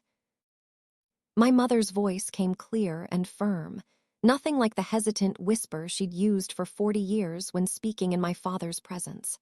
My name is Patricia Morrison. I was married to Harrison Morrison for 42 years. I filed for divorce on Friday. I'm here to provide testimony about my daughter's character and about my former husband's pattern of sabotaging women who threaten his sense of superiority. She'd brought her own documentation, a folder that looked thin compared to my binders, but carried weight that had nothing to do with volume. In 1986, I was an Army captain serving as head nurse at Walter Reed Medical Center. Harrison was a colonel. We met, fell in love, and got engaged within 3 months. He told me that military regulations prohibited two-career families, and I would need to resign my commission to marry him. I was 28 years old, and too in love to recognize manipulation. She pulled out a paper from her folder, held it up for the cameras that were documenting the hearing for official record. This is my resignation letter. It's dated March 1986. Notice the language. It says I'm resigning to focus on family obligations. What it doesn't say is that Harrison wrote this letter and told me to copy it in my own handwriting because the Army wouldn't accept a resignation that came from the husband. Senator Hawkins interrupted with visible irritation. Mrs. Morrison, I'm not sure how your 40-year-old resignation letter is relevant to allegations against your daughter. My mother turned to look at him directly, and I saw steel in her expression that I'd only glimpsed in private conversations over coffee in Georgetown. It's relevant because it establishes pattern. Harrison Morrison cannot tolerate women who have authority independent of his approval. He made me resign my commission. He stole Rebecca's scholarship money when she pursued education he didn't think women needed.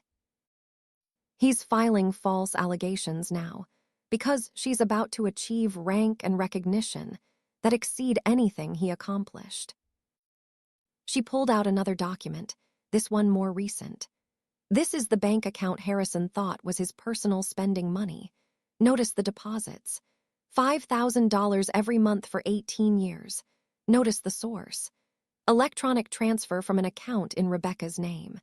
My daughter has been supporting our household for almost 2 decades because Harrison gambled away his pension on stock investments he didn't understand and couldn't admit he'd lost money. The revelation rippled through the hearing room like a stone dropped in still water, creating waves that spread outward and disrupted carefully maintained surfaces. Several senators leaned forward, suddenly more interested in family financial dynamics than abstract ethics questions. Senator Morrison, the chair, asked the obvious follow-up question. Mrs. Morrison, are you saying your husband has been living off money provided by the daughter he's accusing of corruption? My mother's smile carried satisfaction that had been deferred for decades. Yes, and he didn't know the money came from Rebecca. He thought it was my inheritance. I let him believe that because telling him the truth would have triggered exactly the kind of retaliation we're seeing today. My daughter has been protecting him from his own failures while he's been publicly calling her a failure. That's not corruption. That's grace he didn't deserve and certainly didn't appreciate. Harrison stood abruptly from his seat, his voice carrying across the hearing room with parade ground volume. That's a lie. That money was Patricia's inheritance from her father. I never took money from my daughter. The chair's gavel came down hard, sound echoing like a gunshot in the marble chamber. General Morrison, you will sit down and be silent, or you will be removed from this hearing. You are not a witness at this time, and you do not have permission to speak. Harrison remained standing, his face flushed dark red, veins visible at his temples where blood pressure had spiked beyond healthy ranges. You're all believing lies from women who have conspired to undermine me. Rebecca has been corrupt from the beginning. Patricia has been stealing from me. James has been complicit. This entire family has turned against me because I dared to speak truth about their failures. Security officers moved toward him from positions near the exits, prepared to enforce the chair's directive through physical removal if necessary. My mother watched him with an expression that combined pity and relief, watching a man she'd spent 42 years trying to please finally reveal himself completely to an audience that couldn't be manipulated through intimidation. Harrison seemed to recognize that his outburst had damaged rather than helped his cause. He sat back down slowly, but his posture radiated fury that had nowhere productive to discharge. Senator Hawkins looked uncomfortable, probably calculating whether his alliance with this particular retired general had become political liability that exceeded any benefit. The chair thanked my mother for her testimony and excused her from the witness table. Then she called James Morrison. My brother walked to the witness stand with less confidence than he'd shown at the Pentagon ceremony 5 days ago, but more honesty than I'd seen from him in years. He was sworn in, took his seat, and waited for questions that would require him to acknowledge truths he'd spent 17 years not examining too closely. Senator Morrison started with basics. Mr. Morrison, can you describe your relationship with your sister and your understanding of her role in funding Morrison Defense Solutions? James took a breath that suggested he was steadying himself for confession. Until 5 days ago, I believed my company was entirely self-funded through conventional venture capital and bank loans. I believed my success was entirely earned through my own merit and my team's hard work. I believed my sister was a librarian who volunteered at book clubs and yoga studios. He paused, looked at me with an expression that asked forgiveness for doubts he'd never voiced but had probably harbored anyway. I was wrong about all of that. My sister provided the seed capital that created my company. She established ethics protocols to ensure her financial interest didn't corrupt procurement decisions. She recused herself from every approval vote involving my contracts. And she did all of this while actually running intelligence operations in the Pacific Theater that kept American service members safe. Senator Hawkins jumped in with the accusatory tone that had defined his questioning throughout the hearing.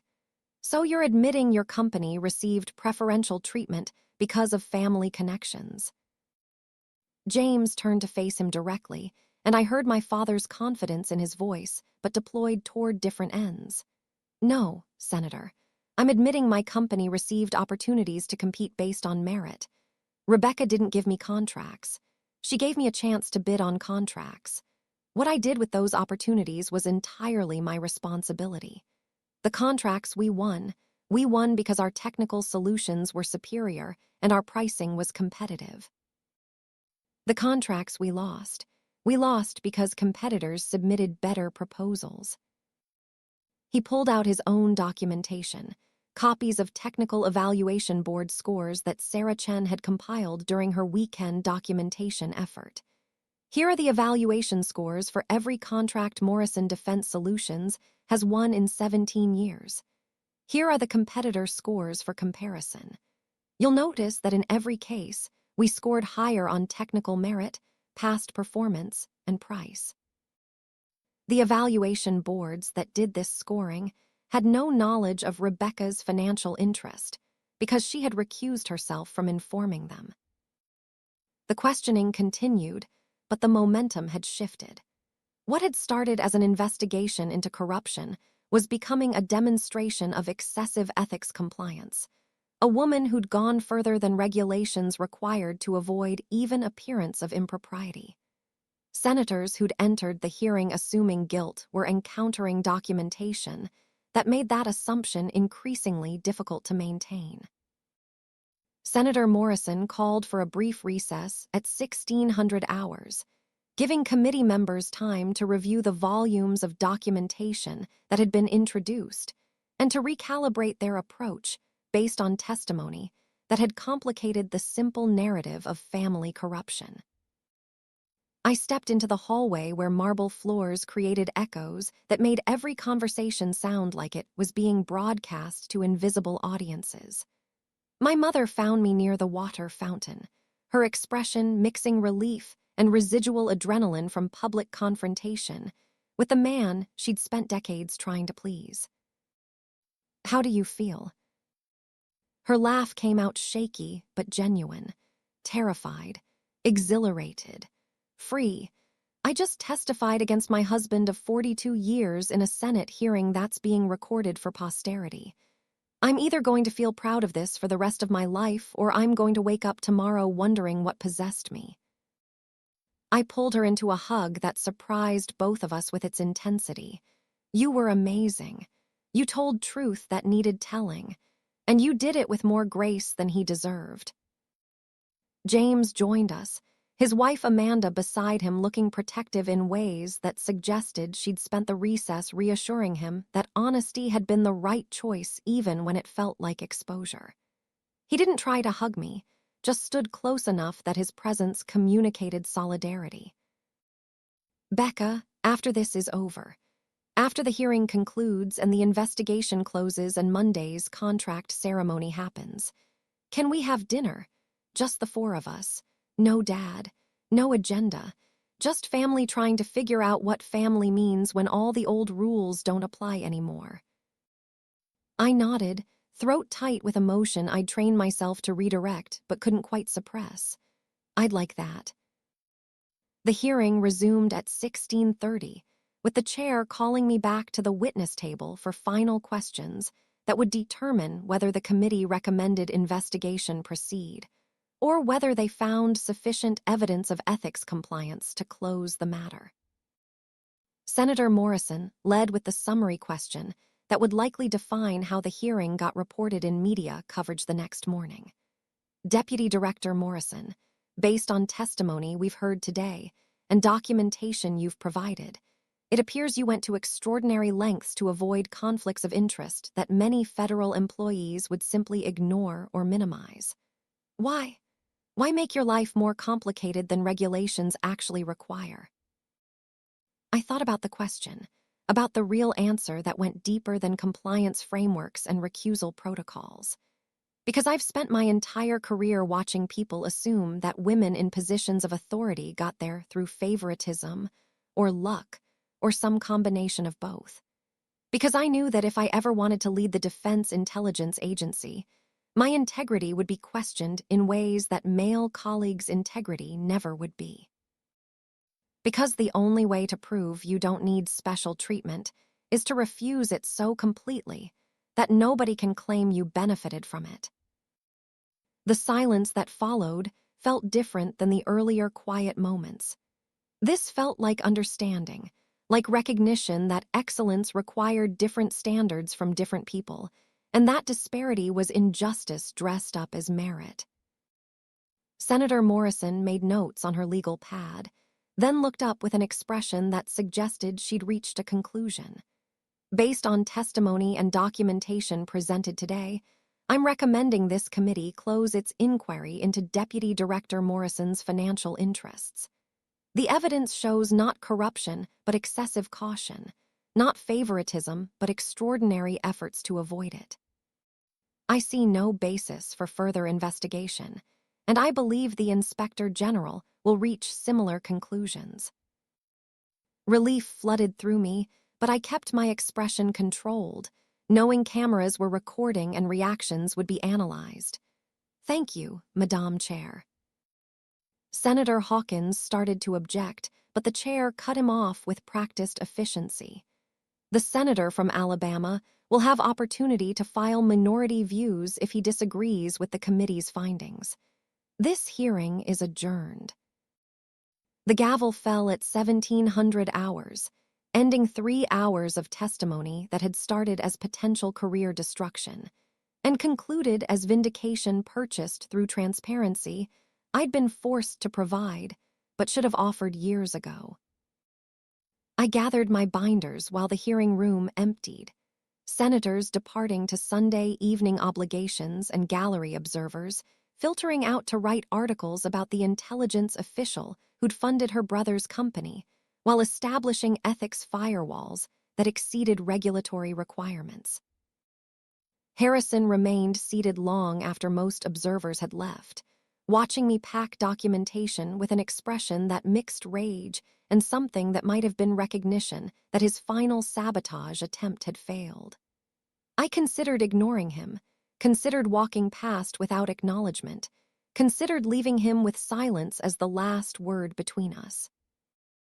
Instead, I walked over to where he sat alone in the gallery that had held 400 people 3 hours ago. His uniform looked slightly rumpled now, ribbons that had been perfectly aligned at the start of the hearing now sitting, crooked in ways that suggested he'd been fidgeting during testimony that hadn't proceeded according to his expectations. I kept my voice low enough that it wouldn't carry to the few remaining people collecting notes and equipment. You tried to destroy me. You stole my education funding. You sabotaged my career repeatedly. You filed false allegations hoping I'd resign rather than fight. And despite all of that, I still made sure you had enough money to maintain your lifestyle when your investments failed. His jaw tightened, but he didn't respond, didn't try to defend actions that had been documented in sworn testimony and entered into congressional record. I'm not telling you this because I want acknowledgement or apology. I'm telling you so you understand that your power over me ended the day I stopped caring whether you were proud of me. You wanted a daughter who was small enough to make you feel big. You got a daughter who became bigger than your ability to diminish. That's not my failure. It's yours. I turned away before he could respond, walked toward the exit where my mother and James waited with expressions that suggested they'd heard enough to understand what had happened, even if they couldn't hear specific words. We left the Hart Senate office building together, emerging into late afternoon sunlight that felt warmer than it should have been for late May in Washington. My phone buzzed with messages from Sarah Chen, confirming that media coverage was trending positive, that intelligence community colleagues were expressing support, that Monday morning's contract ceremony would proceed as planned. James suggested dinner, but I declined, needing time alone to process 3 hours of testimony that had required me to defend integrity that shouldn't have needed defense. I drove to my Georgetown townhouse through Sunday evening traffic that was lighter than weekday congestion, but heavier than the empty streets of late night, when I usually came home from DIA headquarters. I spent the evening reviewing briefing materials for Monday's ceremony, familiarizing myself with the exact language of the procurement authorization I would sign, the technical specifications that justified $847 million in intelligence infrastructure investments, the strategic rationale that explained why Pacific theater capabilities mattered more this year than they had mattered 5 years ago when we'd started planning this procurement. Sleep came eventually, but not easily, my mind continuing to process testimony and documentation and confrontations that had restructured family relationships in ways that couldn't be reversed. Tomorrow, I would sign the largest intelligence contract in DIA history in front of press and allied defense officials, and everyone who'd assumed I was a librarian with book club obligations. Tomorrow, I would prove that the invisible architect had been designing structures all along, had been building capabilities that would outlast any single administration or political appointment, had been serving quietly because effectiveness mattered more than recognition. Tomorrow. But first, I had to survive tonight, had to get through the hours between vindication and validation, had to wake up Monday morning ready to perform competence in front of cameras that would broadcast my signature to audiences who were still learning my name. The alarm went off at 5 a.m., giving me time for the run I'd skipped Sunday morning in favor of hearing preparation. I ran my usual route along the Potomac, watching dawn break over water that reflected sky in shades that transitioned from purple to orange to the pale blue that would define morning, once the sun fully cleared the horizon. Back at my townhouse, I dressed with more care than usual, choosing the same Armani blazer I'd worn to the Pentagon ceremony, but pairing it with slacks that cost slightly less and suggested confidence without ostentation. The pen went into my jacket pocket where it had lived for 12 years, weight familiar against my chest. I arrived at the Pentagon at 7:30, 90 minutes before the ceremony's scheduled start, giving me time to review final logistics with Sarah Chen and the protocol office that had been planning this event for 3 months. The ceremony would take place in the Pentagon courtyard, outdoor space that could accommodate press and allied officials and provide visual backdrop that would look appropriately governmental in photographs. Secretary Brennan would provide opening remarks. Allied defense ministers from Taiwan, Japan, and South Korea would offer brief statements about the importance of intelligence cooperation in contested regions. Then, I would sign the authorization document, committing $847 million to capabilities that would take 5 years to fully deploy and another 10 years to reach maximum operational effectiveness. The courtyard filled steadily as 9 o'clock approached. Defense reporters claimed front-row positions with cameras and recording equipment. Allied officials took designated seats in the VIP section, where protocol officers had arranged name cards and simultaneous translation equipment.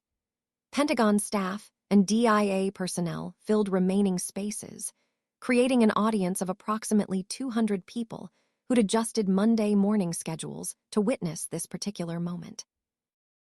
James arrived at 8:45 with Amanda, taking seats in the family section that protocol had established without my input. My mother arrived moments later, walking alone with the upright posture that had become her signature in the 48 hours since she'd moved into her Alexandria apartment. She didn't sit near James, but didn't avoid him either, maintaining the neutral distance of people still figuring out new family geometry. Harrison Morrison did not attend. I'd checked the RSVP list that morning to confirm his name wasn't listed, felt relief mixed with something that might have been disappointment that he wouldn't witness this particular validation of everything he'd said I couldn't accomplish.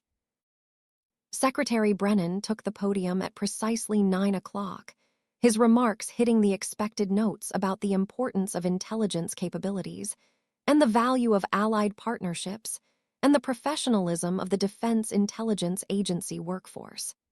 He spoke for 7 minutes, practiced efficiency that said what needed saying without extending ceremony beyond necessary duration.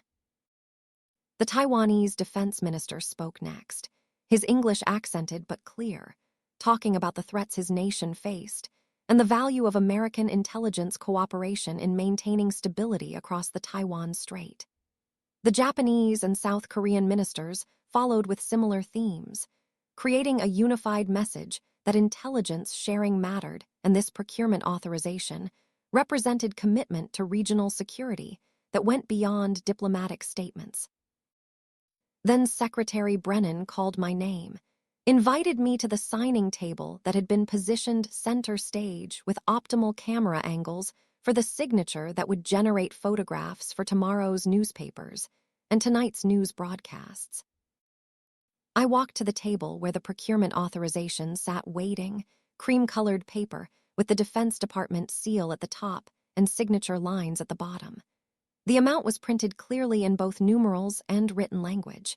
$847 million. $840 million and 0 cents. Authorization valid for fiscal years 2026 through 2030. Deputy Director approval required for execution. I reached for the pen in my jacket pocket, felt its familiar weight as I brought it to the signature line. My hand moved across the page with the same steady motion I'd used for thousands of authorizations over 27 years, signing my name to documents that ranged from routine approvals to operational decisions that meant the difference between success and failure for people whose identities remained classified. Rebecca A. Morrison, Deputy Director, Defense Intelligence Agency. Date, Monday, May 25, 2026. $847 million, committed with one signature. I set the pen down and stepped back from the table. Secretary Brennan shook my hand for the cameras, congratulated me on the successful procurement, thanked me for my service. The Allied ministers followed with their own handshakes and brief expressions of appreciation for partnership that made their nations safer. The ceremony concluded at 9:23, efficient execution of governmental theater that served multiple purposes beyond the actual contract authorization. It demonstrated American commitment to regional allies. It showcased intelligence community professionalism. And it proved that a woman who'd been dismissed as a librarian could sign her name to documents that shaped strategic outcomes in contested regions where great powers competed for influence. Reporters mobbed the perimeter of the VIP section, shouting questions about the contract and the Sunday hearing, and whether I planned to pursue nomination as DIA director now that ethics allegations had been addressed.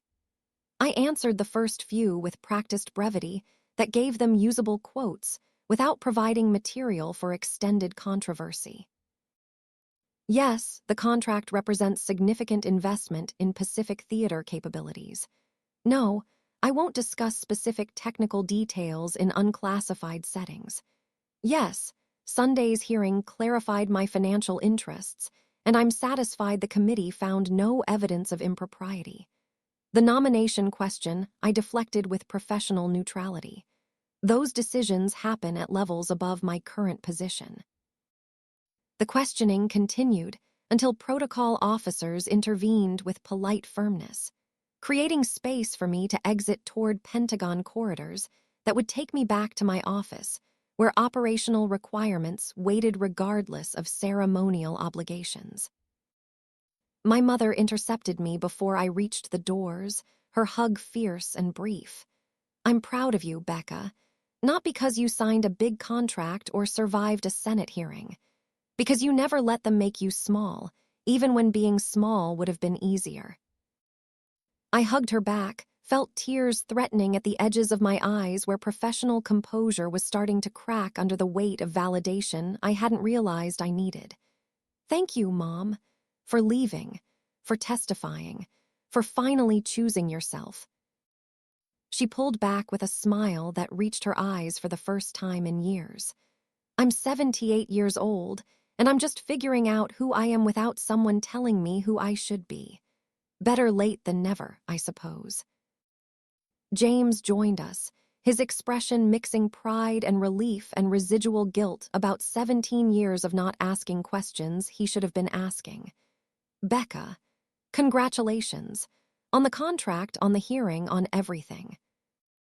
I nodded acknowledgement, too tired for elaborate conversation, but grateful for his presence. "Dinner this week. You, me, Mom, Amanda. Somewhere quiet where we can talk without worrying about cameras or protocols or fathers who aren't invited."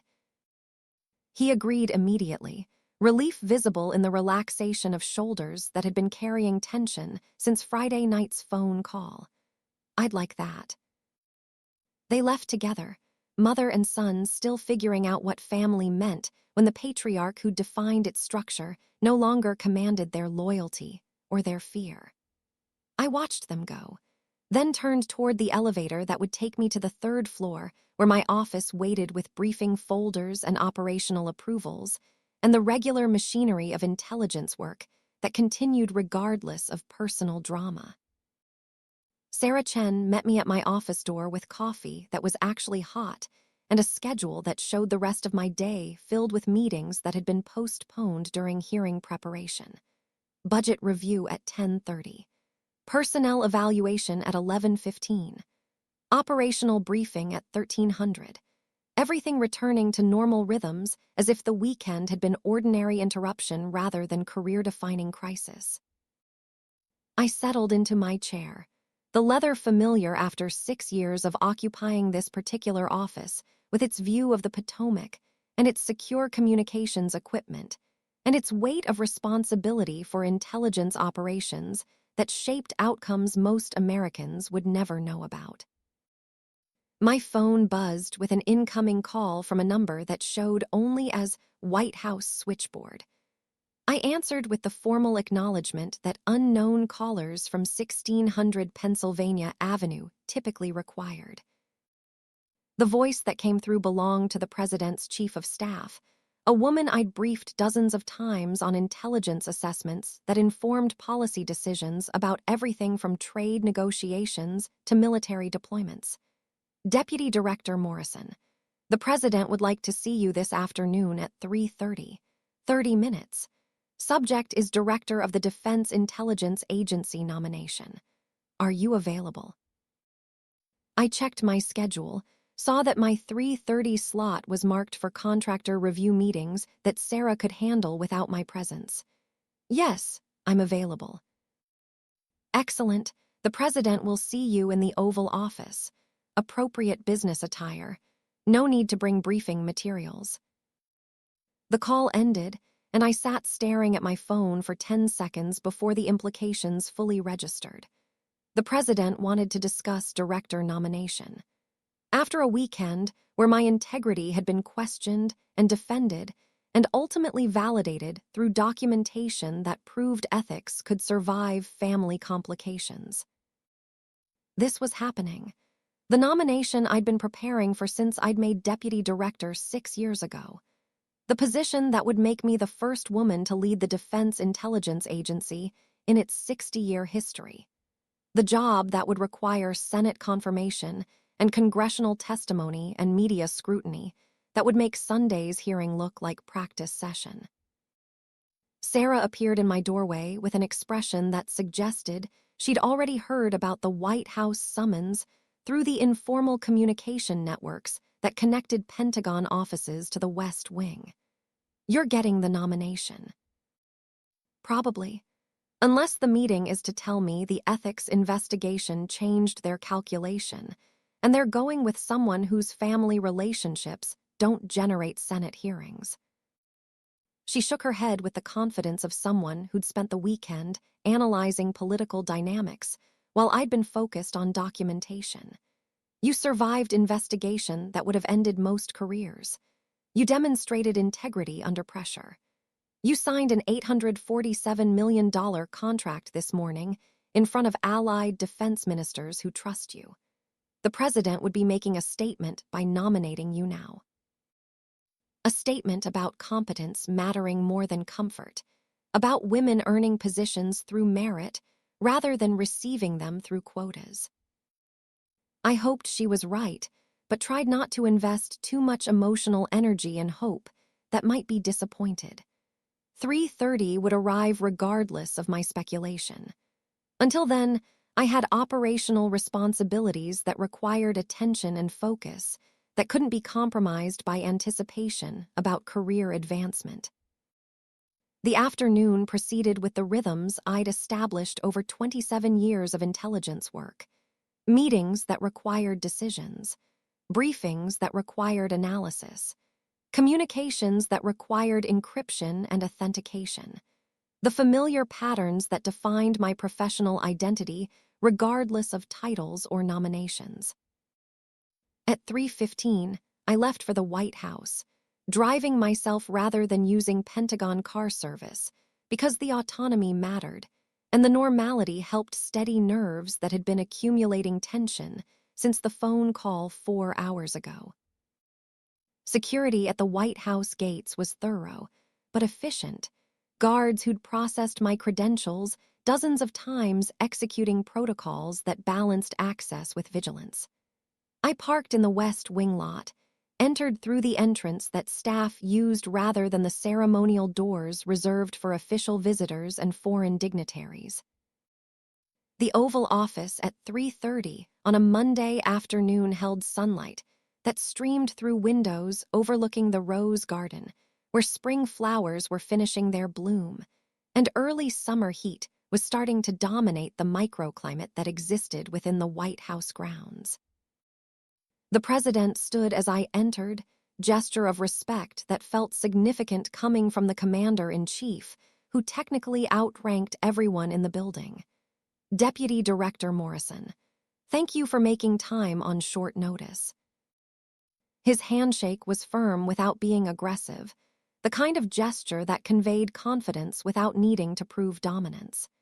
He gestured to chairs arranged near the resolute desk, where countless presidents had made decisions that shaped history in ways that became clear only decades later. I'll be direct because I know you have operational responsibilities that matter more than protocol conversations. I'm nominating you for director of the Defense Intelligence Agency. The announcement will go out tomorrow morning. Senate confirmation hearings will begin in 3 weeks. I expect opposition from Senator Hawkins and his allies, but Sunday's hearing demonstrated that you can withstand scrutiny, and your integrity is documented beyond reasonable question. Relief and anxiety flooded through me in equal measure. The validation I'd been working toward combined with the challenges that came with positions that generated political opposition. Thank you, Mr. President. I'm honored by your confidence. He leaned back in his chair, expression shifting from formal to candid in ways that suggested the real conversation was about to begin. I read the transcript from Sunday's hearing. I read your father's complaint to the Inspector General. I read the corporate documents showing your financial relationship with Morrison Defense Solutions, and I came to a conclusion that might surprise you. I waited, knowing that presidential conclusions about intelligence officials rarely went in directions that were comfortable or predictable. Your father did you a favor. By forcing you to defend your integrity publicly, he created a record that no future opponent can challenge. You've been investigated by the Inspector General and cleared. You've testified under oath before the Senate and been vindicated. You've documented ethics compliance that exceeds what regulations require. Most nominees come to confirmation hearings with questions about their judgment. You're coming with answers already entered into congressional record.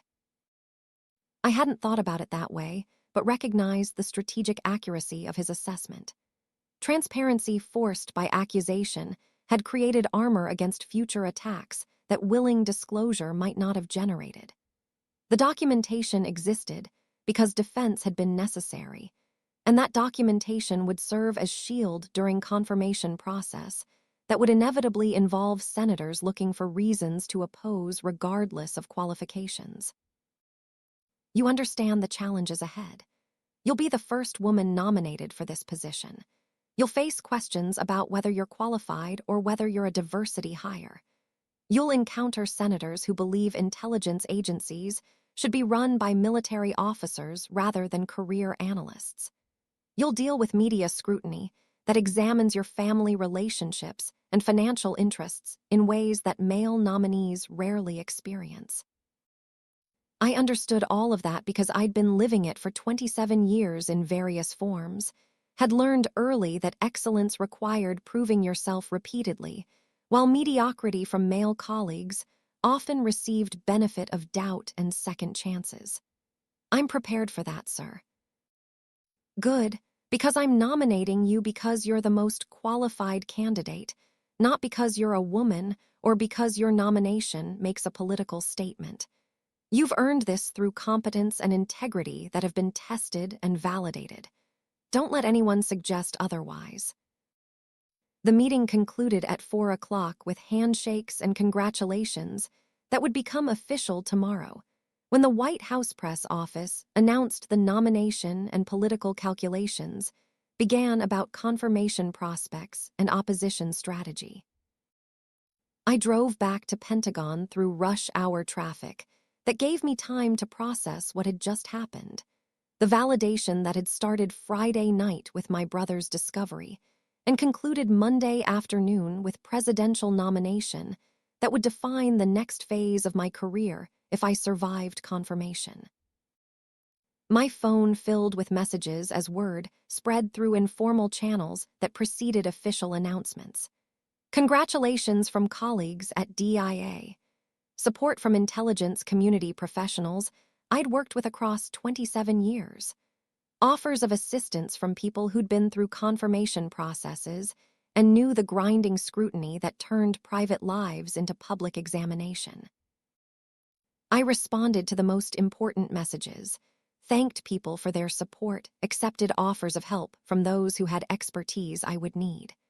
Then I put the phone aside and drove the final miles to my Georgetown townhouse in silence that felt earned after a weekend that had required more words than I typically used in an entire month. The townhouse was dark when I arrived, no family waiting to congratulate me, because I'd built a life that valued privacy and autonomy over the kind of domestic arrangements that required constant negotiation and compromise. I'd chosen this deliberately, had decided years ago that relationships required emotional availability I couldn't provide while managing classified operations and operational crises. But standing in my empty living room with presidential nomination confirmed and family relationships restructured and integrity validated through documentation, I wondered if that choice had been strategy or avoidance, whether I'd been protecting operational security or protecting myself from the vulnerability that came with letting people see the human underneath the professional competence. My phone buzzed one final time. James, with a text message that said simply, "Saw the news. Congratulations, Director Morrison. Dinner Thursday night. My treat. Bringing Mom. Family meeting to discuss how we do family when the rules changed." I texted back confirmation, felt something in my chest relax that had been tense since I was 8 years old, and learned that my father's approval came with conditions I couldn't meet without disappearing parts of myself I wasn't willing to sacrifice. The next morning's Washington Post carried the nomination announcement on page 3 with a photograph from Monday's contract ceremony showing me signing the $847 million authorization. The headline read, "Intelligence Deputy Nominated for Director Post After Ethics Hearing Validates Integrity."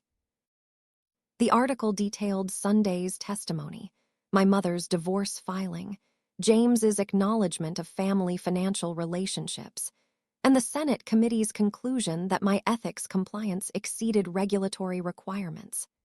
It mentioned my father only in passing as a retired general whose complaint triggered investigation that ultimately demonstrated his daughter's transparency.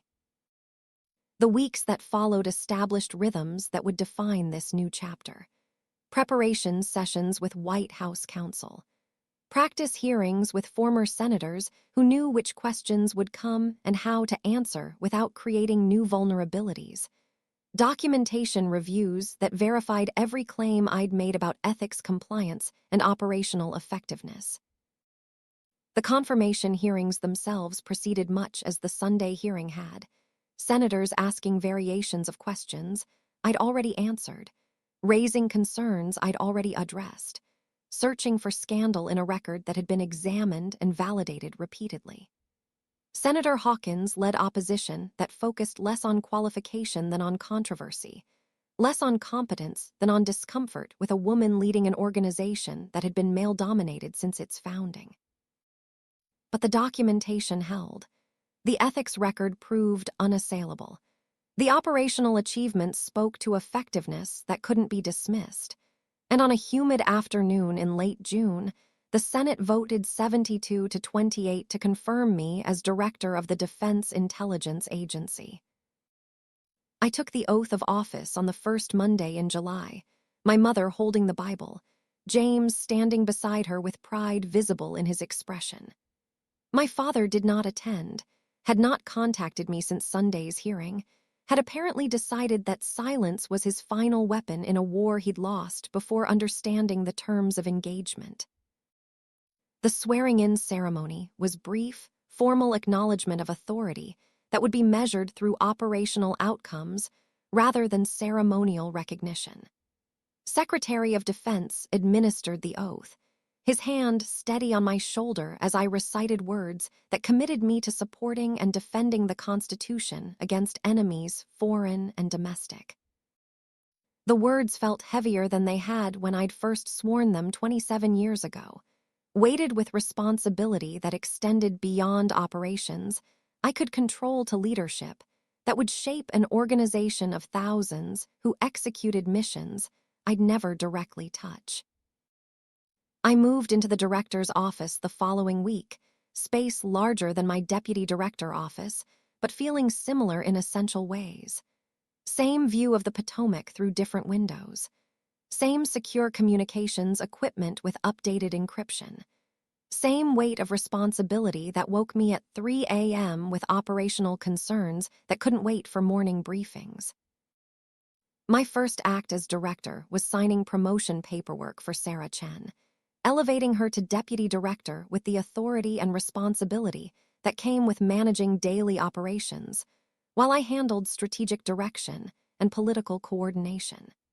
She'd earned it through weekend documentation efforts and years of competent execution and loyalty that extended beyond professional obligation into genuine partnership.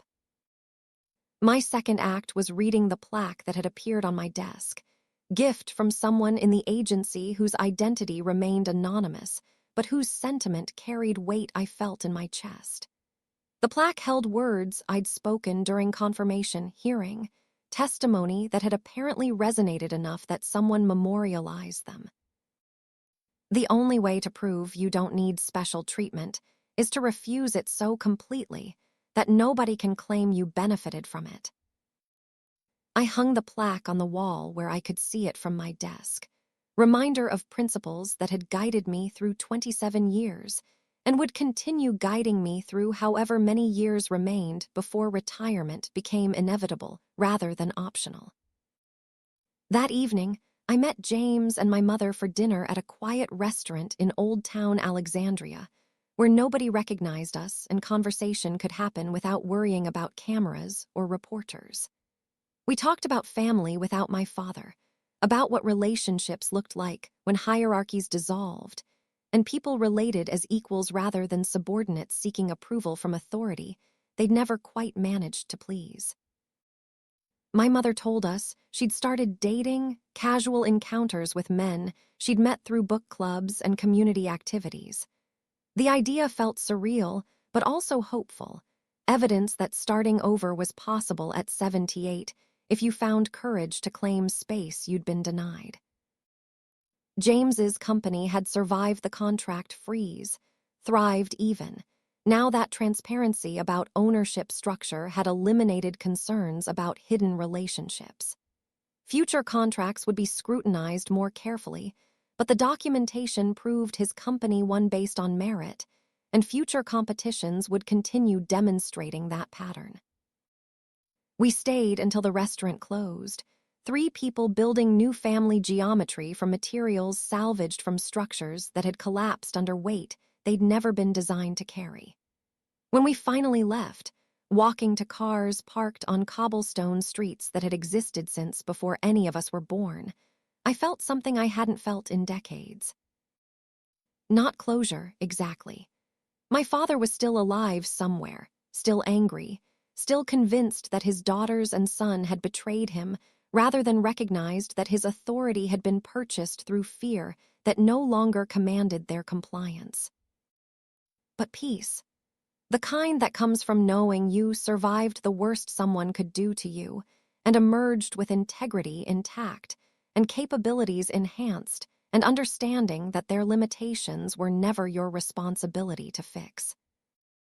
I drove home through streets that had witnessed my entire career, past monuments that would outlast any single administration or political appointment, toward a townhouse that held space for the person I'd become rather than the person someone else had needed me to be.